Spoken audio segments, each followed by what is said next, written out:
Bismillahirrahmanirrahim. Assalamu alaikum students.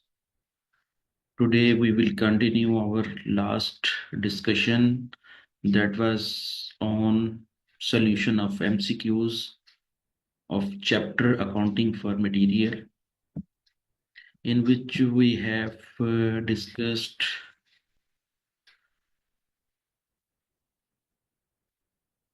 in 76 76 MCQs. Up to we have discussed 76 MCQs in our last sessions. We will resume our today's session from own word MCQs. We will start our today discussion with the MCQ number 77. In this MCQ, the data consists of purchase, sales, and ending inventory of material, and we have to answer the appropriate option alpha, beta, charlie and delta. तो let's start. चलें, इसमें सबसे पहले तो ये देख लें कि कंपनी का जो डाटा है वो उसको सॉल्व करने के लिहाज से दो किस्म की इंफॉर्मेशन वो दे रहा है। एक तो ये दे रहा है कि ये periodic weighted average method use करती है कंपनी। ठीक है, company periodic weighted average method use करती है और हमें कंपैरिजन ये करना है कि जो एंडिंग इन्वेंट्री कैलकुलेट कर रहे हैं वेटेड एवरेज मेथड के तहत जो कैलकुलेट करेंगे वो, और फाइफो मेथड के तहत जो कैलकुलेट करेंगे वो, उन दोनों को कंपेयर करना है। और कंपेयर करके करने के बाद बताना है, सही क्वेश्चन का आंसर बताना है कि कौन से मेथड के तहत आपकी क्लोजिंग इन्वेंट्री हाईएस्ट है। ठीक है, ये क्वेश्चन है एक्चुअली। ठीक है, तो हम इसको सॉल्व करने की कोशिश करते हैं। सबसे पहले तो वेटेड एवरेज मेथड को जब हम सॉल्व करेंगे तो ये बात जहन में रख लें कि जब कभी भी वेटेड एवरेज मेथड और पीरियोडिक का वेटेड एवरेज मेथड कैलकुलेट करते हैं तो हम एंडिंग इन्वेंट्री जब कैलकुलेट करेंगे तो एक खास पीरियड के बाद कैलकुलेट करेंगे। ये वाली लाइन मेरी याद रख लें कि जब कभी भी periodic weighted average method use करते हैं तो एक खास पीरियड के बाद एंडिंग इन्वेंट्री कैलकुलेट करते हैं और एक खास पीरियड के बाद हम इन्वेंट्रीज को जो है वो अपने स्टोर लेजर अकाउंट में अपडेट करते हैं। तो यहाँ पर चूंकि दिया हुआ है, अगस्त का महीना दिया हुआ है, तो हमने क्या करना है, हमने एक ही दफा सारी की सारी जितनी भी इन्वेंट्रीज हैं वो परचेज कर लेंगे और परचेज करने के बाद एक ही दफा हमने जो स्टॉक इशू करना है, इशू कह लें या सेल्स कह लें, जो सेल्स करना है वो एक ही दफा हमने सेल्स करना है। ठीक हो गया। तो अब देखिए हमारे क्वेश्चन के अंदर सबसे पहले तो मैं आपको जो आसान मेथड है फाइफो मेथड, उसके जरिए आपको इसकी एंडिंग इन्वेंट्री कैलकुलेट करके बता देता हूँ और फिर उसके बाद वेटेड एवरेज मेथड के जरिए कैलकुलेट करेंगे और फिर कंपेयर करेंगे कि कौन सी इन्वेंट्री जो है वो हमारी ज्यादा शो कर रही है और कौन सी इन्वेंट्री कम शो कर रही है। एक्चुअली हमारे क्वेश्चन का आंसर भी इसी पर ही मुश्तमिल है कि हमने चार ऑप्शंस में से हमने एक्चुअल जो आंसर है उसको सिलेक्ट करना है। तो सबसे पहले देख लेते हैं कि हम फाइफो मेथड के तहत एंडिंग इन्वेंट्री कैलकुलेट करते हैं। चलें जी, एंडिंग इन्वेंट्री। मैं थोड़े से शॉर्ट्स वर्ड यूज करता हूँ ताकि मुझे जो है ना वो जो असल चीज है वो समझाने के लिहाज से मेरा टाइम जो है वो स्पेंड हो, और ना कि जो है वो मैं ऐसी चीजों पर टाइम खर्च करूं जो कि जो है ना वो अनप्रोडक्टिव है। तो मैं तुमसे शॉर्ट वर्ड यूज करूंगा, तो आपने उनको पिक करना है। अगर कहीं भी कोई मसला हो तो आप मुझसे डिस्कस कर लीजिएगा। तो पहले हम फाइफो मेथड के तहत एंडिंग इन्वेंट्री कैलकुलेट करते हैं। जिस तरह मैंने बताया आपको, एक टेक्निक मैंने आपको पिछले सेशन में सिखाई कि जब कभी भी फाइफो मेथड के तहत एंडिंग इन्वेंट्री कैलकुलेट करते हैं तो उसको भी हमने एक दफा सारे के सारे जो अवेलेबल स्टॉक है उसको अपनी कैलकुलेशन में शो करवा देना है। ओपनिंग इन्वेंट्री को भी और जितना परचेज किया उसको भी एक ही दफ़ा शो करवा देना है। जितना टोटल अवेलेबल होगा उसमें से जितने भी जो स्टॉक बेचना है, यहाँ पर चूंकि सेल्स की बात की जा रही है, तो बेचना है तो हमने उसको ऊपर से बेचना है और एंड से बचा लेना है। फर्स्ट इन फर्स्ट आउट का कॉन्सेप्ट भी यही है कि फर्स्ट इन जो पहले आया वो पहले ही चला जाएगा। तो चला जाएगा मतलब क्या, वो सेल्स हो जाएगा। तो हमने जो एंडिंग इन्वेंटरी बचानी है वो आखिर में से बचानी है, और ऊपर से जो है ना हमने माल बेचना है। तो देख लेते हैं, हमारे पास ओपनिंग इन्वेंटरी जो है वो 100 यूनिट्स हैं। ठीक है, 100 यूनिट मल्टीप्लाई बाय 2.52, तो हमारे पास ये ओपनिंग इन्वेंट्री की वैल्यू कितनी हो जाएगी, 252 रुपये आ जाएगी। ठीक है। अच्छा, फिर हमने परचेज किया है, 8 अगस्त को परचेज किया है 140 यूनिट, और वो है 102 रुपये 56 पैसे के हिसाब से। 140 ज़रब 2 रुपये 56 पैसे।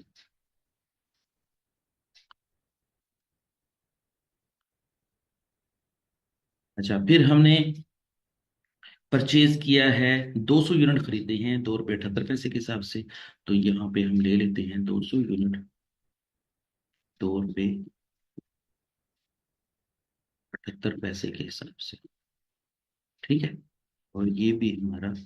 अच्छा, अब देखें कि हमारे पास जितना अवेलेबल स्टॉक था वो इन्हीं तीन जो है ना वो ट्रांजैक्शन पर मुश्तमिल था। एक ओपनिंग इन्वेंट्री थी 100 यूनिट 2 रुपये 52 रुपये के हिसाब से। फिर थे हमारे पास 140 यूनिट 2 रुपये 56 पैसे के हिसाब से। और फिर थे हमारे पास 200 यूनिट 2 रुपये 78 पैसे के हिसाब से। ठीक है। अब ये बात जेहन में रख लें कि हमने जो माल बेचा है वो बेचा कैसे कैसे है।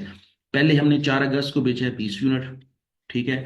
फिर हमने बेचा है 90 यूनिट कौन सी तारीख को, 10 अगस्त को। और फिर हमने बेचा है 20 अगस्त को 180 यूनिट। अब सिर्फ आपने क्या क्या काम करना है, आपने सिर्फ यूनिट्स को टोटल करना है। ठीक है, पहले इनको भी टोटल कर लेते हैं। ये कितने हो जाएंगे, 200, 340 और 440। 440 यूनिट। और इसमें से बेचे कितने हैं, दोबारा काउंट कर लेते हैं। 4 अगस्त को 20 यूनिट, 10 अगस्त को 90 यूनिट, कितने हो गए, 110, 110, और 20 अगस्त को 180 यूनिट। तो ये कितने हो गए, 290। हमने 290 यूनिट बेच दिए हैं। ठीक है। और हमने असल में कैलकुलेट क्या करना है, हमने अपनी एंडिंग इन्वेंट्री कैलकुलेट करनी है। और हमारी एंडिंग इन्वेंट्री कितनी है, मेरे ख्याल में ये 150 यूनिट है। हमने 150 यूनिट एंड में बचानी है। ठीक है। अब देखें कि फाइफो के तहत एंडिंग इन्वेंट्री जो कैलकुलेट करनी है, मैंने ये बताया था कि आपने एक जो 290 यूनिट बेचनी है वो ऊपर ऊपर से बेच लेनी है। ऊपर ऊपर से का मतलब क्या है, पहले 100 यूनिट बेचेंगे। ठीक है। फिर 240 यूनिट बेचेंगे, टोटल कितने बिक गए, 240 यूनिट। और 240 और 50 यूनिट इसमें से बेचेंगे। ठीक है।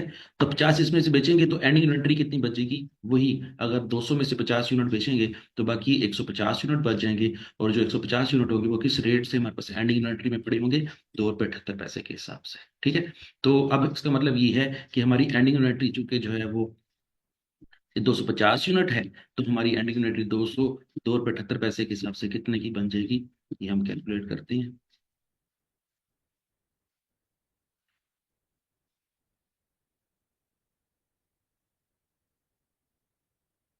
150 यूनिट्स मल्टीप्लाई बाई 2.78, तो ये आ जाएगा हमारा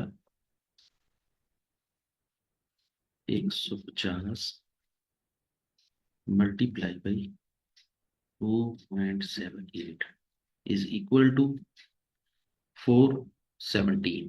हमारी एंडिंग इन्वेंट्री कितनी हो जाएगी, यहाँ पर हम लिख लेते हैं 417। ठीक है। ये था हमारा फाइफो मेथड के तहत एंडिंग इन्वेंट्री कैलकुलेट करने का तरीकेकार। अब हम कैलकुलेशन करते हैं वेटेड एवरेज मेथड की कैलकुलेशन। वो कैलकुलेशन भी बहुत आसान है, बहुत ही ज़्यादा आसान है। आप इसको जो है ना वो पहले फाइफो को नोट डाउन कर लें, फिर उसके बाद हम जो है ना वो वेटेड एवरेज मेथड की कैलकुलेशन करते हैं। चले, तो आपने ये 417 माइंड में रखना है। ठीक है, 417 माइंड में।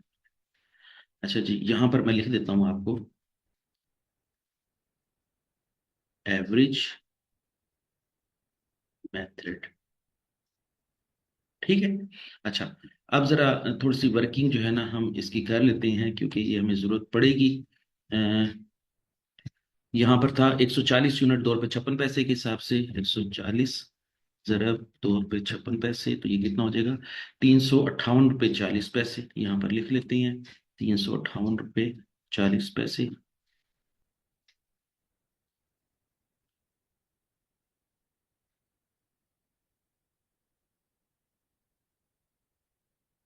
बल्कि यहाँ पर भी डॉट डॉट्स लगा देता हूँ। अच्छा, फिर 200 यूनिट है 2 रुपये 78 पैसे के हिसाब से, तो हम इसको भी कैलकुलेट कर लेते हैं। 200 यूनिट मल्टीप्लाई बाई 2.78, तो ये हो जाएगा 556 रुपये। ये भी हम नोट डाउन कर लेते हैं, 556।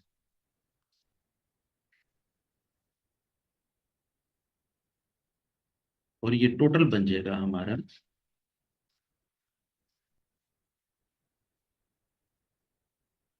प्लस 358.40 जमा 252 रुपये। ये हो जाएगा 1166 रुपये 40 पैसे। हमारी टोटल वैल्यू कितनी हो जाएगी, 1166 रुपये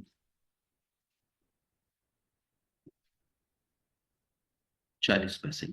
अब हमने क्या करना है, चूंकि वेटेड एवरेज मेथड में हमने क्या करना होता है, हमने एवरेज प्राइस कैलकुलेट करनी होती है, और एवरेज प्राइस का फार्मूला क्या होता है, total running cost divided by total running units, कि कितने टोटल यूनिट्स हैं और टोटल कितनी कॉस्ट है। तो जब हम 1166 रुपये 40 पैसे को 440 यूनिट पे तकसीम कर देंगे, तो हमारी एवरेज कॉस्ट आ जाएगी। अब हम क्या करेंगे, इसको डिवाइड कर देते हैं,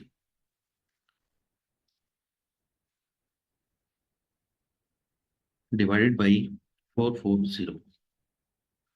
तो ये एवरेज कॉस्ट आ गई 2 रुपये 65 पैसे। हमारी कॉस्ट क्या हो जाएगी, 2 रुपये 65 पैसे। ये अब आप नोट डाउन कर लें, जैसे जैसे मैं इसको सॉल्व कर रहा हूँ आप भी इसको नोट डाउन कर लें। 2.65 आपकी एवरेज कॉस्ट आ गई। अब 2.65 के लिहाज से हमने क्या करना है, स्टॉक इशू करना है। तो जब स्टॉक इशू करना है या बेचना है, तो इसको इससे मल्टीप्लाई कर देंगे। 2.65 को मल्टीप्लाई करेंगे 290 से, तो हमारी जो है ना वो कॉस्ट आ जाएगी, जितनी कॉस्ट हमने सेल की है। तो अब हमारे सवाल के अंदर 2.65 मल्टीप्लाई बाई 290 यूनिट्स, तो इसकी कॉस्ट आ जाएगी 768 रुपये। ठीक है, तो ये अब हम नोट डाउन कर लेते हैं, 768 रुपये 50 पैसे।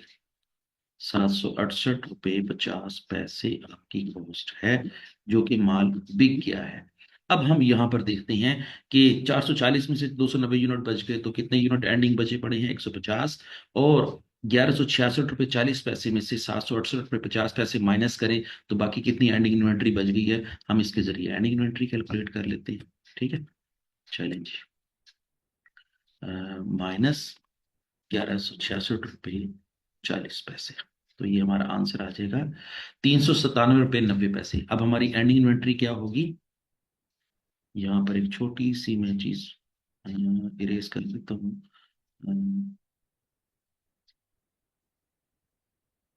तो ये हो जाएगा 2.65 के हिसाब से हमारी एंडिंग इन्वेंट्री कितने की है, तो 150 यूनिट जरब 2 रुपये 65 पैसे, तो हमारी एंडिंग इन्वेंट्री हो जाएगी 397 रुपये 90 पैसे। 397 रुपये 90 पैसे। ठीक है, अब देखें कि हमारी जो एंडिंग इन्वेंट्री है वो 397 रुपये 90 पैसे है। ठीक है, और जो फाइफो मेथड के तहत आपकी एंडिंग इन्वेंट्री कितनी थी, 470 रुपये। आपने क्या करना है, 417 में से 397 रुपये 90 पैसे माइनस करेंगे, तो ये हो जाएगा,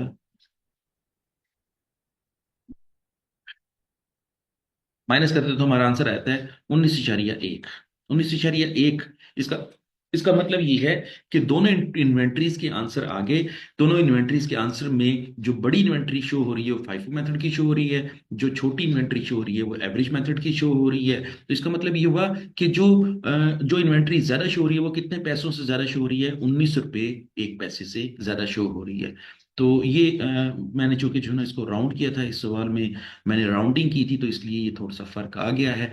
एक्चुअली इसका आंसर कितना आना चाहिए था, 19 रुपये 50 पैसे आने चाहिए थे। ठीक है। तो ये 19 रुपये 50 पैसे जो है ना वो कौन सी इन्वेंट्री ज्यादा है, आपकी फाइफो की इन्वेंट्री ज्यादा है और वेटेड एवरेज की कम है। तो अब हम अपनी ऑप्शंस में से ढूंढते हैं कि कौन सी ऑप्शन हमारी जो है ना वो क्लिक करती है। तो सबसे पहले ऑप्शन अल्फा है, उसमें कह रहा है कि closing inventory is 19.5 higher when using FIFO method instead of weighted average method. तो वो कहते हैं कि फाइफो मेथड की आपकी इन्वेंट्री 19 रुपये 50 पैसे ज्यादा है और वेटेड एवरेज की कम है। तो बिल्कुल यही आपकी जो है ना वो ऑप्शन जो है वो क्लिक करती है। आपकी ऑप्शन अल्फा जो है वो आपका एक्चुअल आंसर है। ठीक है। तो ये नोट डाउन कर लें। ये आपको सारी कैलकुलेशन मैंने सिखा दी है। आपने सबसे पहले वेटेड एवरेज मेथड की एंडिंग इन्वेंट्री कैलकुलेट करनी है, फिर आपने एवरेज मेथड की एंडिंग इन्वेंट्री कैलकुलेट करनी है, फिर दोनों इन्वेंट्रीज का डिफरेंस लेना है। वो जो डिफरेंस होगा वो ये शो कर रहा होगा कि किस इन्वेंट्री मेथड में एंडिंग इन्वेंट्री ज्यादा शो कर रही है और किस मेथड में एंडिंग इन्वेंट्री कम शो कर रही है। आपकी क्वेश्चन के लिहाज से आपकी एंडिंग इन्वेंट्री 19 रुपये 50 पैसे जो है ना वो एंडिंग इन्वेंट्री फाइफो मेथड की ज्यादा शो कर रही है, लिहाजा आपकी ऑप्शन अल्फा जो है वो राइट ऑप्शन है, इसी को ही हम लॉक कर देंगे। ठीक है।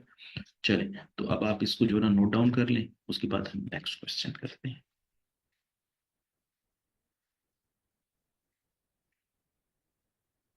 मुझे उम्मीद है आपको ये वाला सवाल जो है ना बड़े अच्छे तरीके से समझ आ गया होगा, और इंशाल्लाह अगले क्वेश्चन भी हम करेंगे तो वो भी आपको इंशाल्लाह अच्छे से समझ आ जाए। चलें जी, मैं इसको रेस कर रहा हूँ और हम नेक्स्ट क्वेश्चन की तरफ मूव करते हैं। आप नेक्स्ट क्वेश्चन को पढ़ें, मैं उतनी देर तक इसको इरेज कर लेता हूँ ताकि जो है हम अगले क्वेश्चन को भी सॉल्व करने के लिए तैयार हो जाएं। चलें जी।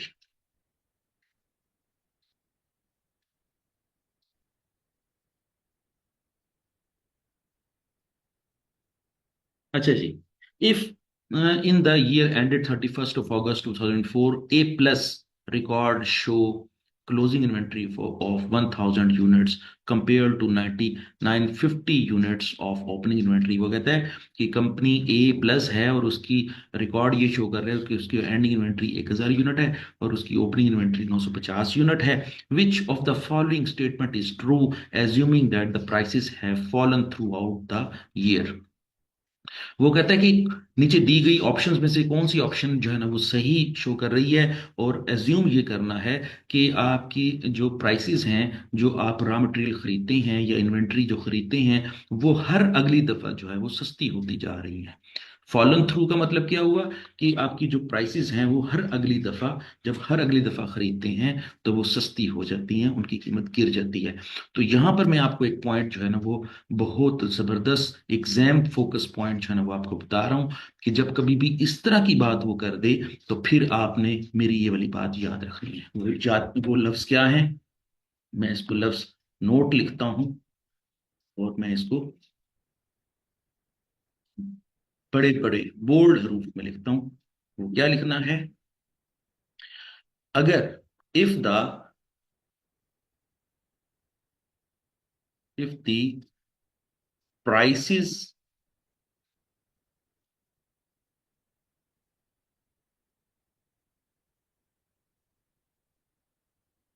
are decreasing or falling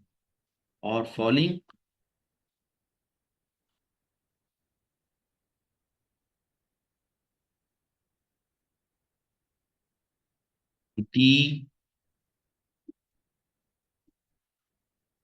cost of goods sold will be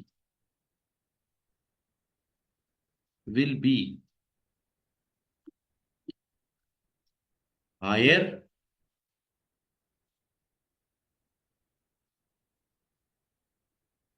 higher in FIFO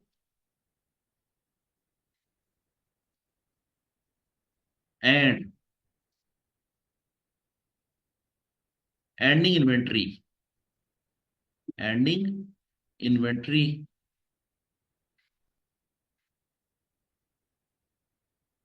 will be lower, will be lower. ठीक है, मैंने क्या कहा, if the prices are falling the cost of goods sold will be higher and the in FIFO, FIFO में क्या होता है कि आपकी कॉस्ट ऑफ गुड्स सोल्ड जो है वो ज्यादा होती है, और इसी असना में फाइफो की जो एंड इन्वेंट्री है वो कम कीमत वाली होती है या कम कीमत होती है। और इसी की वजह से तीसरी चीज क्या होती है, profits are lower, profits are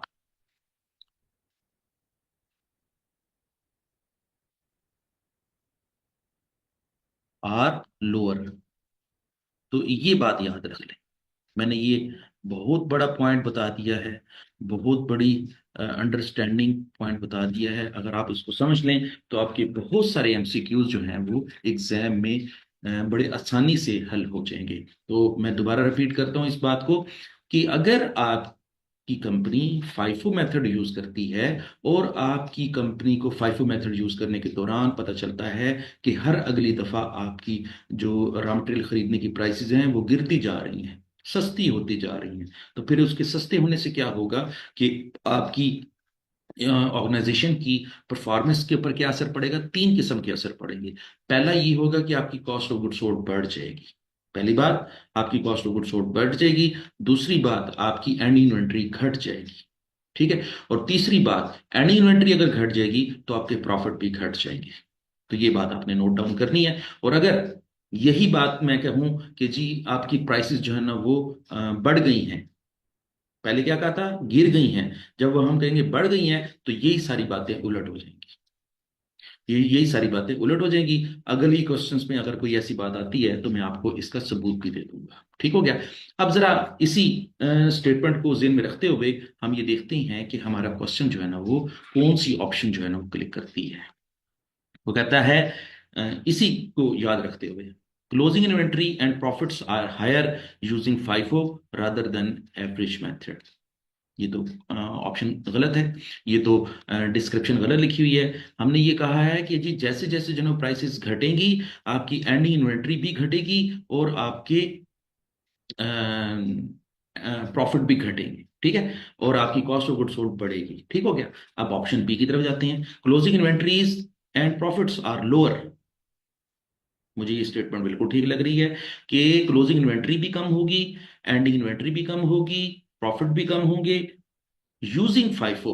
FIFO में क्या होंगे, प्रॉफिट्स भी कम होंगे, एंडिंग इन्वेंट्री भी कम होगी, और फिर क्या होगा रादर देन एविको, कि एवरेज मेथड के मुकाबले में फाइफो मेथड के प्रॉफिट भी कम होंगे और एंडिंग इन्वेंट्री भी कम होगी। तो फिर ये ऑप्शन जो है ना बिल्कुल सही है। हमने जब बात की थी कि जी कौन सी ऑप्शन जो है ना इसके साथ क्लिक करती है, तो हमारी ऑप्शन बी जो है ना वो क्लिक करती है।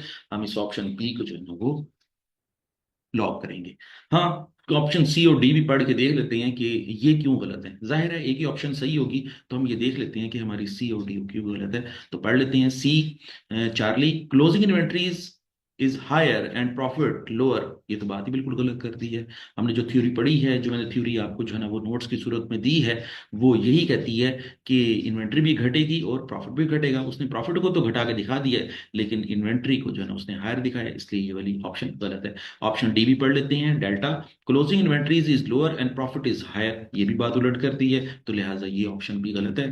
तो बेसिकली हमारी ऑप्शन बी ही सही है और इसी को ही हम लॉक करेंगे। चलें जी।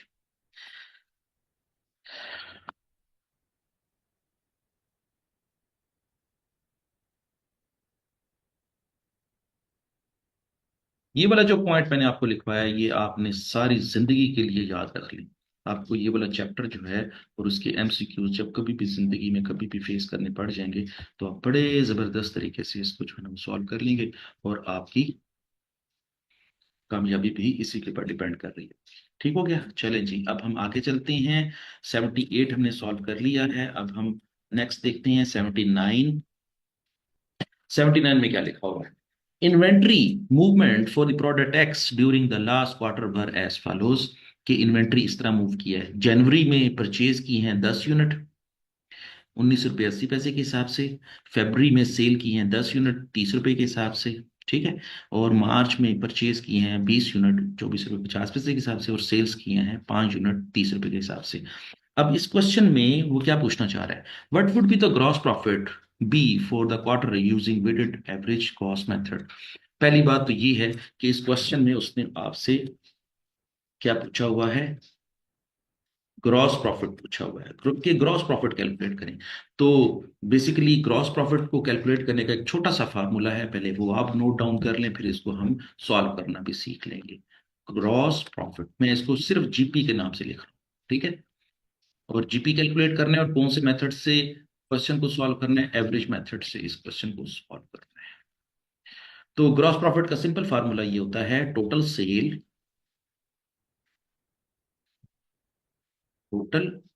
सेल्स के जितने का माल बेचा है, ठीक है, उसमें से माइनस कर देंगे। मैंने ये जो डैश लगाया ये अमाउंट के लिए लगाया है। ठीक है। तो यहां पर हम अमाउंट लिखेंगे कि टोटल कितना माल बेचा है, और माइनस कर देंगे टोटल कॉस्ट ऑफ गुड्स को, टोटल CGS, CGS। मैंने एब्रीवेशन यूज किया है। CGS का मतलब क्या होता है, cost of goods sold. C से कॉस्ट, G से गुड्स, और S से सोल्ड। और हमारी टोटल कॉस्ट कितनी है, मेथड कौन सा होगा, एवरेज मेथड होगा। और उसके जरिए कॉस्ट कैलकुलेट करने के बाद जब हम टोटल सेल पे से total cost of goods sold minus करेंगे तो आंसर क्या बचेगा आपका, आपका आंसर बचेगा ग्रॉस। अब हम इस क्वेश्चन में इसी फार्मूले के तहत जो है वो चीज़ों को पहले अराइव एट करते हैं, इनको जो है ना वो कैलकुलेट करते हैं। जब ये दोनों चीज़ें कैलकुलेट हो जाएंगी तो फिर हम इसका जब डिफरेंस लेंगे तो वो हमारा क्रॉस प्रॉफिट होगा। और हमें ऑप्शंस दी गई हैं अल्फा बीटा चार्ली और डेल्टा। हम ये देखते हैं कि हमारा आंसर किस में फिट इन हो रहा है। तो टोटल सेल के लिहाज से तो बड़ा सिंपल है। आपने 2 दफा माल बेचा है, एक दफा माल बेचा है, 10 यूनिट बेचे हैं, 10 यूनिट बेचे हैं किसके हिसाब से, 30 रुपए के हिसाब से। ठीक है। तो 10 × 30 करेंगे तो हमारी टोटल सेल क्या हो जाएगी, 300। ठीक है। फिर 5 यूनिट बेचे हैं, फिर 30 रुपए के हिसाब से। तो 5 को मल्टीप्लाई कर देंगे 30 के साथ, तो हमारी सेल कितनी हो जाएगी, 150। और हमारी टोटल सेल कितनी हो जाएगी, चूंकि हमने टोटल सेल ही कैलकुलेट करनी थी, तो वो टोटल सेल हो जाएगी 450 रुपए। अब चूंकि हमारे फार्मूले के अंदर यहाँ पर लफ्ज टोटल सेल लिखा हुआ है, तो टोटल सेल क्या हो जाएगी, 450। अब हमें एक चीज मालूम हो गई है, दूसरी चीज हम मालूम करते हैं तो हमारा ग्रॉस प्रॉफिट कैलकुलेट हो जाएगा। और total cost of goods sold calculate करने के लिए हमने कौन सा मेथड यूज करना है, हमने वेटेड एवरेज मेथड यूज करना है। ठीक है। अब यहां पर देखें कि हमारे पास वेटेड एवरेज मेथड यूज करने के लिहाज से पहले तो ये देख लेते हैं कि हमारे पास अवेलेबल स्टॉक कितना है। 10 यूनिट एक पड़े हुए हैं। ठीक है। और हमारे पास 20 यूनिट एक पड़े हुए हैं, तो टोटल यूनिट कितने हो गए हमारे पास, 30 यूनिट पड़े हुए हैं हमारे पास। 30 में से हमने कितने बेचे हैं यहां पर देख लें। बेचे हैं तो हमें पता चला कि हमने 15 यूनिट बेचे हैं। तो इसका मतलब ये हुआ कि हमने 15 जो यूनिट बेचे हैं, इसका मतलब टोटल में से अगर 30 हैं, 30 में से 15 बेचे हैं और 15 एंडिंग इन्वेंटरी है। ठीक है। तो ये बात, ये छोटी सी वर्किंग मैं आपके सामने रखता हूँ। 30 में से 15 बेचे हैं और 15 बच गए हैं। अब हमने क्या करना है, अब हमने इसकी जो है ना वो एंडिंग इन्वेंटरी कैलकुलेट करने के लिहाज से इसकी वर्किंग करनी है। हमारे पास अ, इनकी कॉस्ट क्या क्या है ये भी हम नोट डाउन कर लेते हैं। 19 रुपये 80 पैसे के हिसाब से हमारे पास जो है वो 10 यूनिट पड़े हुए हैं। तो 19 रुपये 80 पैसे को 10 से जरब दें तो हमारे पास आंसर आता है 198। ठीक है। अच्छा, फिर हमने 20 यूनिट खरीदे थे, 20 यूनिट हमारे पास। अच्छा, एक और भी चीज आप याद रख लें कि हमारे पास जो है वो ओपनिंग इन्वेंट्री भी पड़ी हुई है 6 यूनिट। यहां पर हम 6 यूनिट ये भी लिख लेते हैं, 6 यूनिट हैं 15 के हिसाब से। ठीक है।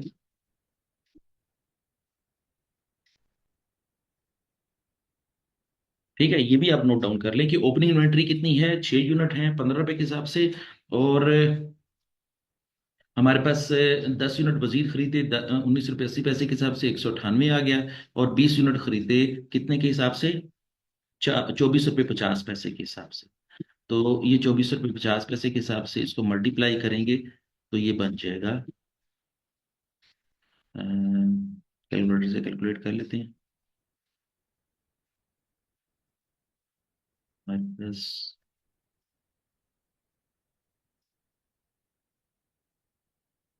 24.50 मल्टीप्लाई बाई 200 यूनिट्स, तो ये हो जाएगा 4900। ठीक है।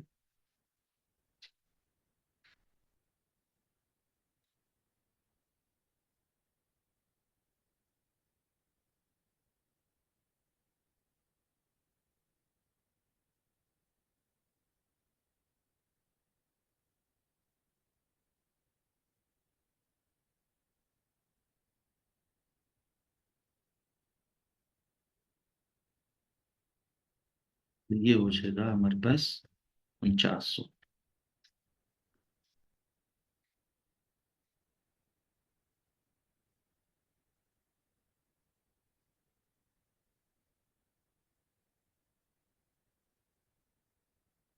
और ये हमने टोटल कितना हो जाएगा, हम इसका टोटल भी देख लेते हैं। टोटल हो जाएगा हमारे पास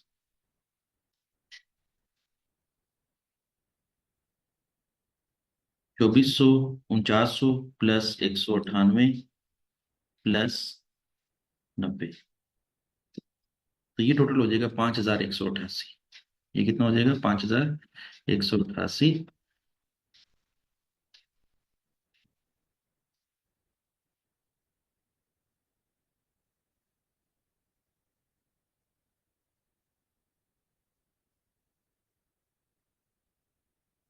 और 5188 के लिहाज से हमारी एवरेज कॉस्ट कितनी बन जाएगी, हम क्या करेंगे, 5188 को डिवाइड कर देंगे 30 यूनिट से, तो हमारी एवरेज कॉस्ट आ जाएगी तकसीम 30।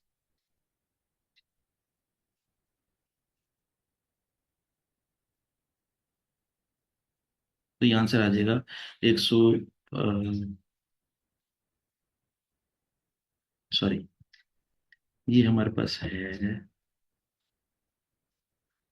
6 यूनिट जमा 10 यूनिट जमा 30 यूनिट, तो ये टोटल कितनी हो जाएंगी, 36 यूनिट हो जाएंगे। अच्छा, मुझे लगता है कि यहाँ पर भी हमने थोड़ी सी कैलकुलेशन में गलती की है। ये 200 यूनिट नहीं है, ये 20 यूनिट है। ठीक है। तो इसके लिहाज से हमारी जो कैलकुलेशन बनती है वो क्या बनती है,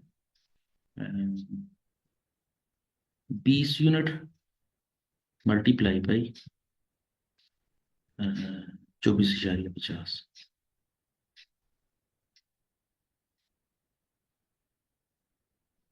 24,50 जरा 20 यूनिट, ये कितने हैं, 490 आएंगी।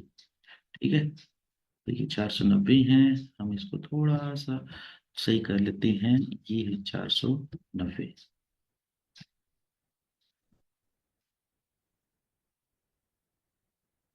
490 जमा 198 जमा 198 जमा 90, तो ये टोटल कितना हो गया, 778। ठीक है। 778 तकसीम 30, ये हो जाएगा ₹25.93।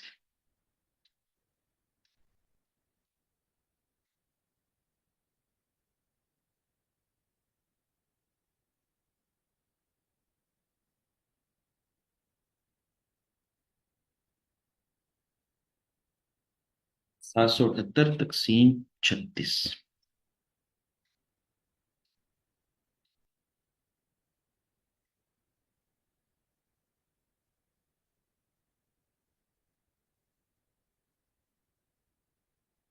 36 यूनिट, ₹21.61 हमारी जो है ना वो एवरेज कॉस्ट है।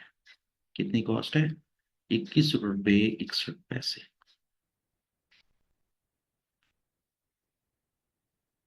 ये हमारी एवरेज कॉस्ट है। और एवरेज कॉस्ट के लिहाज से हमने कितने यूनिट बेचे हैं, जाहिर है हमने 15 यूनिट बेचे हैं। दोबारा देख लें, हमने 10 यूनिट एक बेचे हैं और हमने 5 यूनिट एक बेचे हैं, और टोटल हमारे पास कितने यूनिट थे? 6 यूनिट एक थे।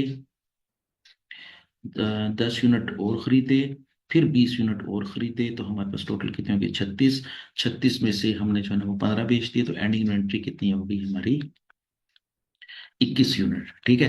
तो अब इसके लिहाज से हमारी कॉस्ट ऑफ गुड्स सोल्ड क्या हो जाएगी? अब हम इसको जो है ना थोड़ा सा वेरीफाई कर लेते हैं। यहाँ पर हमारे पास 78, 79। अच्छा, ठीक है, बिल्कुल ठीक है। यहाँ पर देखिए, हमने जो माल खरीदा है उसमें से ये ओपनिंग इन्वेंट्री है, और ये हमने माल मजीद खरीदा है। जब हमने ओपनिंग इन्वेंट्री थी तो हमारे पास कितना था? 90 रुपये का माल पड़ा हुआ था। फिर हमने खरीदा है 1998 का, तो टोटल कितना हो जाएगा? यहाँ पर हम थोड़ी सी जो है ना यहाँ पर चेंजेस कर लेते हैं। अ, तो मैं स्पेस देना चाह रहा हूँ। चलें, चलें। तो हमारे पास ये अवेलेबल स्टॉक कितना पड़ा हुआ है? 90 जमा 198, 298 हो जाएगा। ठीक है, 298। अच्छा, और हमारे पास यहाँ पर अवेलेबल शेयर स्टॉक कितना था? 16 यूनिट पड़े हुए थे। ठीक है। अब हमने 16 यूनिट पड़े हुए हैं, तो हमने जो है ना वो फरवरी में इसको बेचा है, तो 10 यूनिट बेच देंगे। ठीक है। थोड़ा सा मैं इसको जो है ना यहाँ पर आपके सामने करेक्शन करता हूँ, ताकि आपको इसकी समझ आ जाए।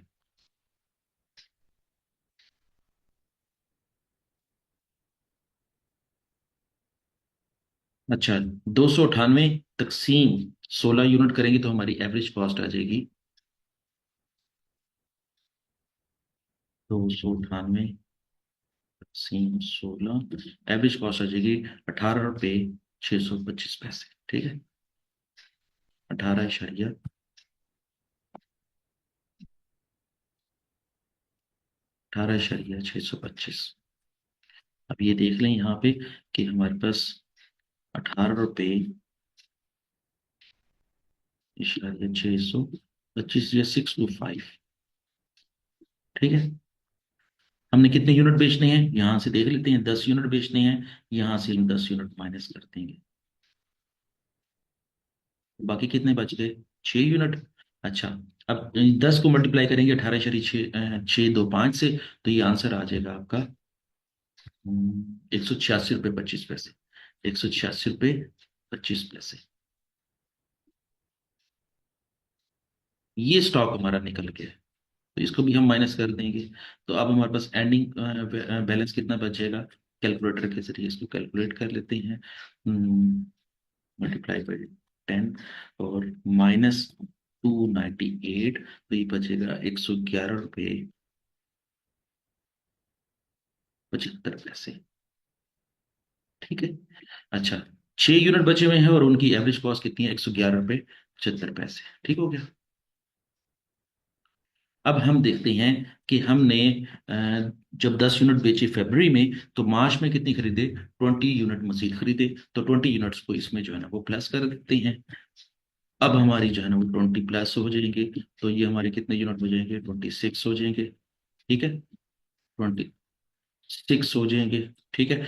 और चूंकि जो 20 यूनिट खरीदे थे उसकी वैल्यू कितनी बनी थी? 490 रुपये बनी थी, तो हम 490 को जमा कर देंगे, मल्टीप्लाई बाई 24 रुपये 50 पैसे। 20 यूनिट मल्टीप्लाई बाई 24 रुपये 50 पैसे, तो ये बन जाएगी 490 रुपये। ये 490 रुपये इसमें जमा कर देंगे। अब हमारी टोटल वैल्यू कितनी हो जाएगी? 490 जमा 111 75,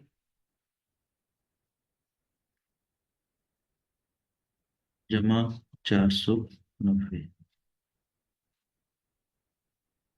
111 75, जमा 490, टोटल वैल्यू हो जाएगी 601 रुपये 75 पैसे। 601 रुपये 75 पैसे।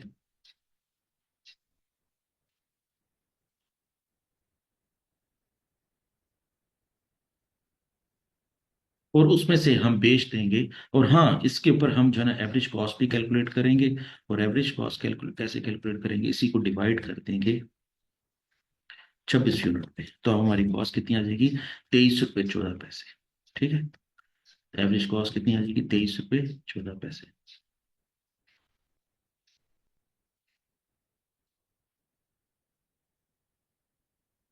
अब हमारी जब कॉस्ट आ जाएगी तो हम इसी के ऊपर जो है ना वो नया माल बेचेंगे, और वो 5 यूनिट बेचेंगे, तो 5 यूनिट की कॉस्ट क्या हो जाएगी? जरा 5 कर देंगे, 5 यूनिट, ये माइनस हो जाएंगे। और अब हम क्या करेंगे, इसी को मल्टीप्लाई करेंगे, मल्टीप्लाई बाई 5 यूनिट्स। 115 रुपये 72 पैसे। ठीक है, 115 रुपये 72 पैसे के हिसाब से कॉस्ट चली गई। 115.72, ये स्टॉक हमारा चला गया। अब हम क्या करेंगे? 26 में से 5 यूनिट गए तो बाकी एंड इन्वेंट्री कितनी बच गई? 21 यूनिट। ठीक है, और 601 रुपये 75 पैसे में से 115 रुपये 75 पैसे माइनस करेंगे तो बाकी कितना बच गया, यहाँ पे देख लेते हैं। 601 रुपये 75 पैसे माइनस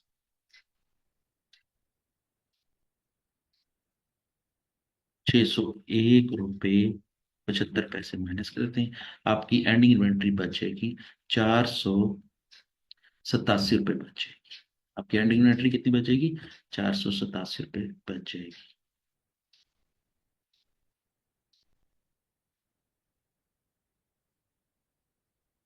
ये है आपकी एंडिंग इन्वेंट्री।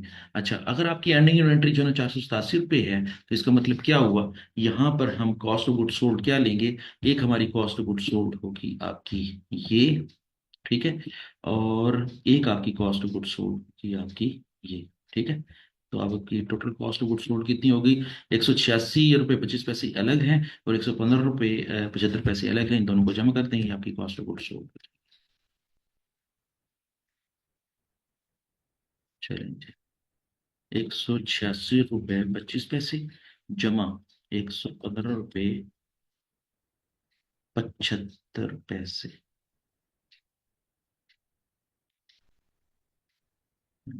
पैसे, तो ये कितनी हुई? कॉस्ट ऑफ गुड सोल्ड कितनी हो जाएगी? 302 रुपये। ठीक है, 302 रुपये आपकी कॉस्ट ऑफ गुड सोल्ड है, यहाँ पर इसको नोट डाउन कर लें। 302 रुपये आपकी कॉस्ट ऑफ गुड सोल्ड है। और आपका ग्रॉस प्रॉफिट कितना हो जाएगा, देख लेते हैं।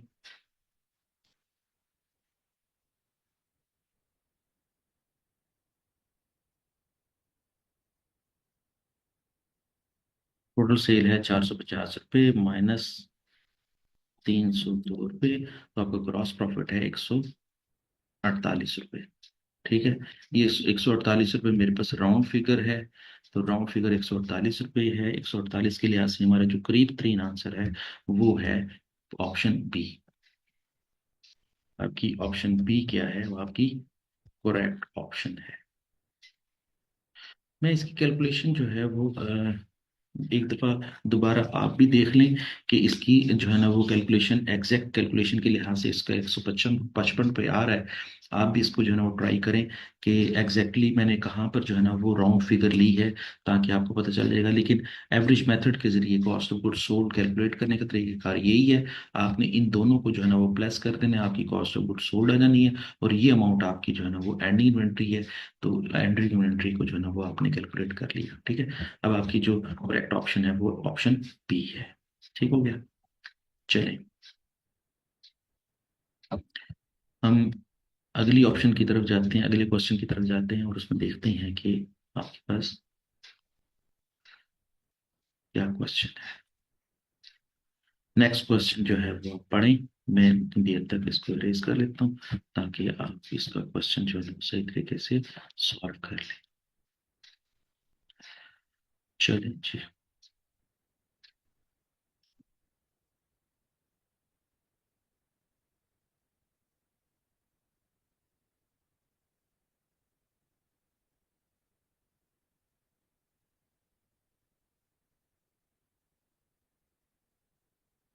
जी, क्वेश्चन 80 की तरफ।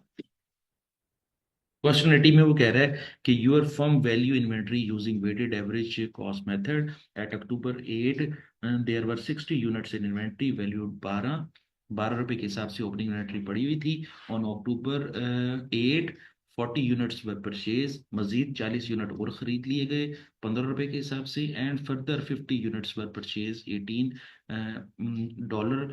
On 14th of October। On 21st of October 75 units were sold 1200 रुपए के हिसाब से, 1200 रुपए के हिसाब से जो है 1200 रुपए के जो है ना वो बेच दिए गए हैं। अब यहाँ पर क्या पूछ रहे हैं, what was the value of closing inventory October 31, 2008, कि 31 अक्टूबर 2008 को एंडिंग इन्वेंट्री क्या होगी। बड़ा आसान सा सवाल है, आप इसको ट्राई करें और मैं भी इसको जो है ना यहाँ पर सॉल्व करता हूँ। आपका जो है ना ये क्वेश्चन जो है ना वो इजीली सॉल्व हो जाएगा।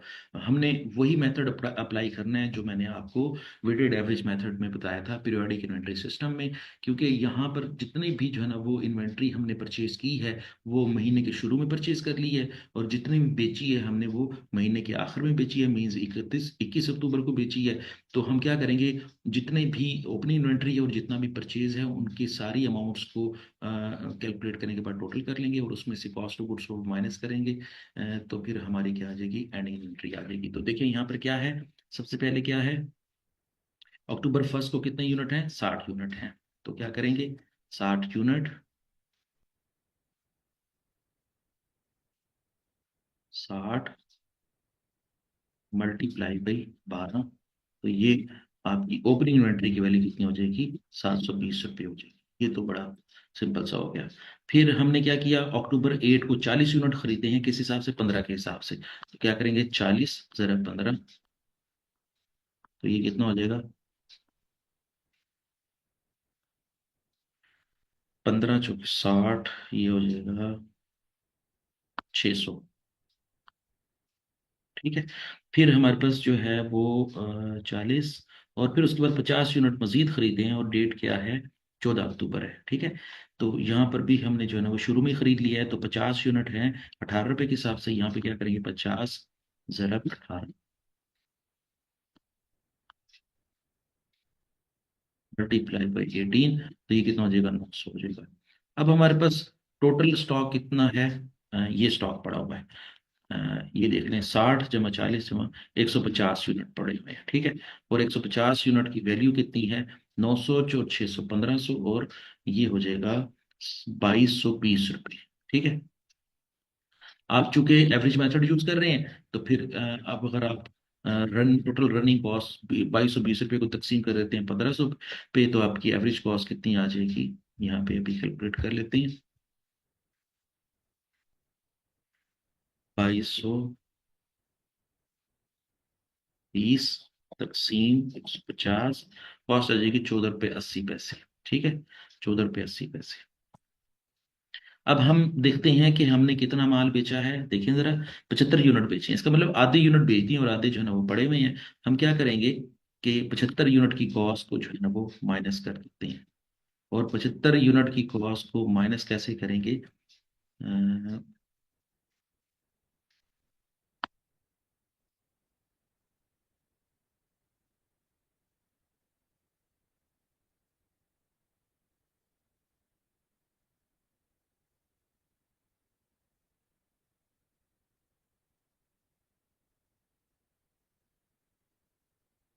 ये 75 यूनिट बिक गए, और किस हिसाब से बिके, 14 रुपये 80 पैसे के हिसाब से।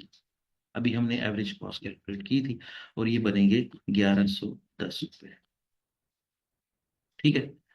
इसको इसमें से माइनस कर देते हैं, तो हमारी एंडिंग इन्वेंट्री कितनी बचेगी, 1110 रुपये। ठीक है। तो यूनिट्स कितने बचे, 75, और उनकी वैल्यू कितनी बची, 1110 रुपये, और ये 1110 रुपये हमारी एंडिंग। ठीक हो गया। ये था आपका क्वेश्चन 80, जिसके लिहाज से हमें कैलकुलेट करना था कि एंडिंग इन्वेंट्री कितनी है और एवरेज मेथड के जरिए उसकी एंडिंग इन्वेंट्री कितनी है। तो हमने कैलकुलेट की कि 1110 रुपये उसकी एंडिंग इन्वेंट्री। चले जी, आगे चलते हैं।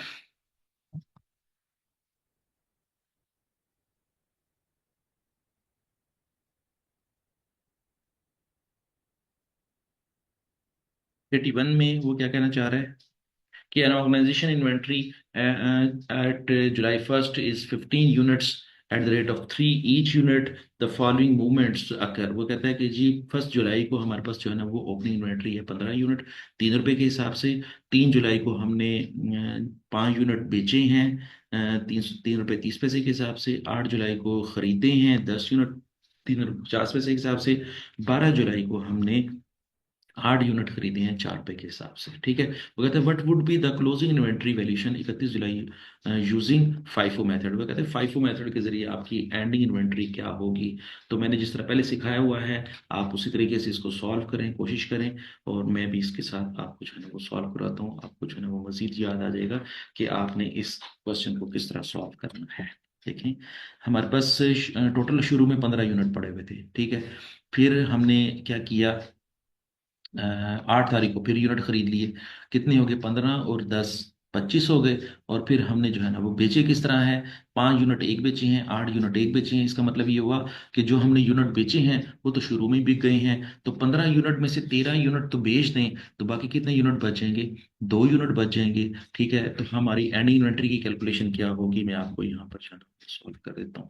एंडिंग इन्वेंट्री की कैलकुलेशन ये होगी 2 × 3, ये हो जाएगी 6 रुपये 1 हो जाएगा।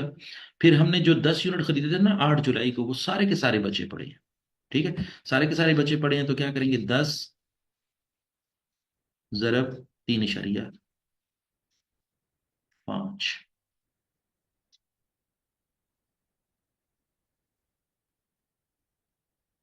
तो ये कितना हो जाएगा, 35 रुपये हो जाएगा। तो फिर एंड इन्वेंट्री कितनी बचेगी हमारी, 41 रुपए की। और हमारा करेक्ट आंसर आंसर क्या है, डेल्टा 41। ठीक हो गया, चलें जी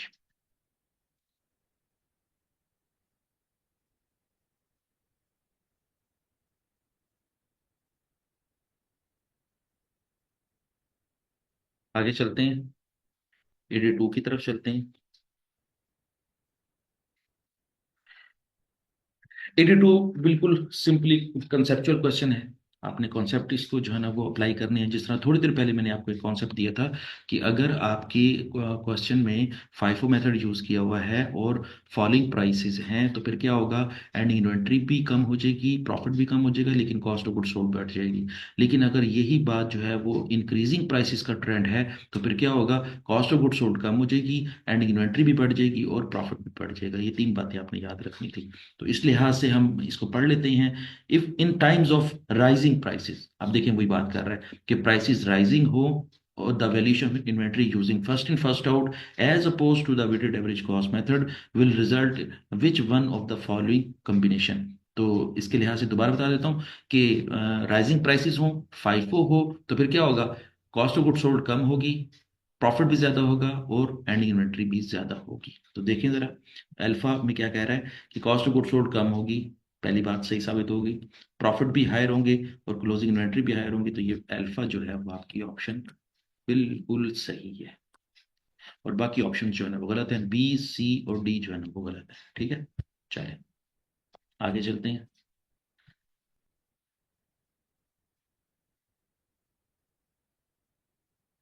83, 83 के लिहाज से पहले हम क्वेश्चन को देख लेते हैं कि क्या लिखा हुआ है। A company determinates order quantity for a component using economic order quantity model. वो कहता है कि economic order quantity model use करते हुए हमने हमने अपनी रीऑर्डर क्वांटिटी को कैलकुलेट किया है। और कैलकुलेट करने के बाद पता चला what would be the effect on EOQ and the total annual ordering cost of an increase in the annual cost of holding 1 unit of component in inventory. वो कहता है कि जी, वो कहता है कि ईओक्यू के what would be effect on the EOQ and the total ordering cost of an increase in the annual cost of holding 1 unit of component in inventory. आप ईओक्यू का मॉडल यूज कर रहे हैं। ठीक है, ईओक्यू के model use करने से आपकी ईओक्यू के ऊपर क्या असर पड़ रहा है, what would be the effect on the EOQ and the total annual ordering cost. आपकी ऑर्डरिंग कॉस्ट के ऊपर और ईओक्यू के ऊपर क्या असर पड़ेगा अगर किस चीज में इजाफा हो जाए, होल्डिंग कॉस्ट में इजाफा हो जाए तो फिर क्या होगा। बड़ी सिंपल सी बात है कि हमारा ईओक्यू भी घट जाएगा, ठीक है, और हमारी एनुअल ऑर्डरिंग कॉस्ट जो है वो बढ़ जाएगी। तो इस लिहाज से हमारा ऑप्शन जो अल्फा है वो बिल्कुल सही साबित हो रहा है। ये किस तरह सही साबित हो रहा है? बड़ी सिंपल सी बात है कि अगर ईओ क्यू जो है अ, आपकी होल्डिंग कॉस्ट बढ़ जाती है, तो होल्डिंग कॉस्ट बढ़ने से क्या होगा कि आप चीजें जो हैं वो कम से कम रखेंगे, चीजें कम से कम खरीदेंगे। जब कम से कम खरीदेंगे तो फिर क्या होगा, आप जो ऑर्डर करेंगे वो भी थोड़ी क्वांटिटी का करेंगे। जब थोड़ी क्वांटिटी का ऑर्डर करेंगे तो फिर क्या होगा, ईओ क्यू कम हो जाएगा। इसका मतलब ये हुआ कि जब थोड़ी क्वांटिटी का ऑर्डर करेंगे तो ज्यादा दफा माल खरीदेंगे। जब ज्यादा दफा माल खरीदेंगे तो आपकी एनुअल ऑर्डरिंग कॉस्ट बढ़ जाएगी। तो एनुअल ऑर्डरिंग कॉस्ट बढ़ जाएगी तो फिर क्या होगा कि आपकी एनुअल ऑर्डरिंग कॉस्ट हायर होगी और ईओ क्यू का लेवल जो है वो कम हो जाएगा। आप थोड़ी क्वांटिटी खरीदेंगे। तो इस लिहाज से अल्फा बिल्कुल सही ऑप्शन है। बी सी और डी क्यों गलत है? क्योंकि बड़ी सिंपल सी बात है कि थ्योरी इसके बैकएंड में ये है कि थोड़ा माल खरीदेंगे तो थोड़ी होल्डिंग कॉस्ट बर्दाश्त करेंगे, लेकिन जब थोड़ी होल्डिंग कॉस्ट बर्दाश्त करेंगे तो उसके मुकाबले में ऑर्डरिंग कॉस्ट ज्यादा बर्दाश्त करेंगे, क्योंकि फिर बार बार जो है ना वो आप क्वांटिटी खरीदेंगे, और जब बार बार खरीदेंगे तो फिर क्या होगा कि आप ज्यादा ऑर्डर प्लेस करेंगे, और ज्यादा ऑर्डर प्लेस करेंगे तो आपकी जो एनुअल ऑर्डरिंग कॉस्ट है वो बढ़ जाएगी। ठीक हो गया? तो ऑप्शन अल्फा जो है वो बिल्कुल सही है इस मामले में। आगे चलते हैं।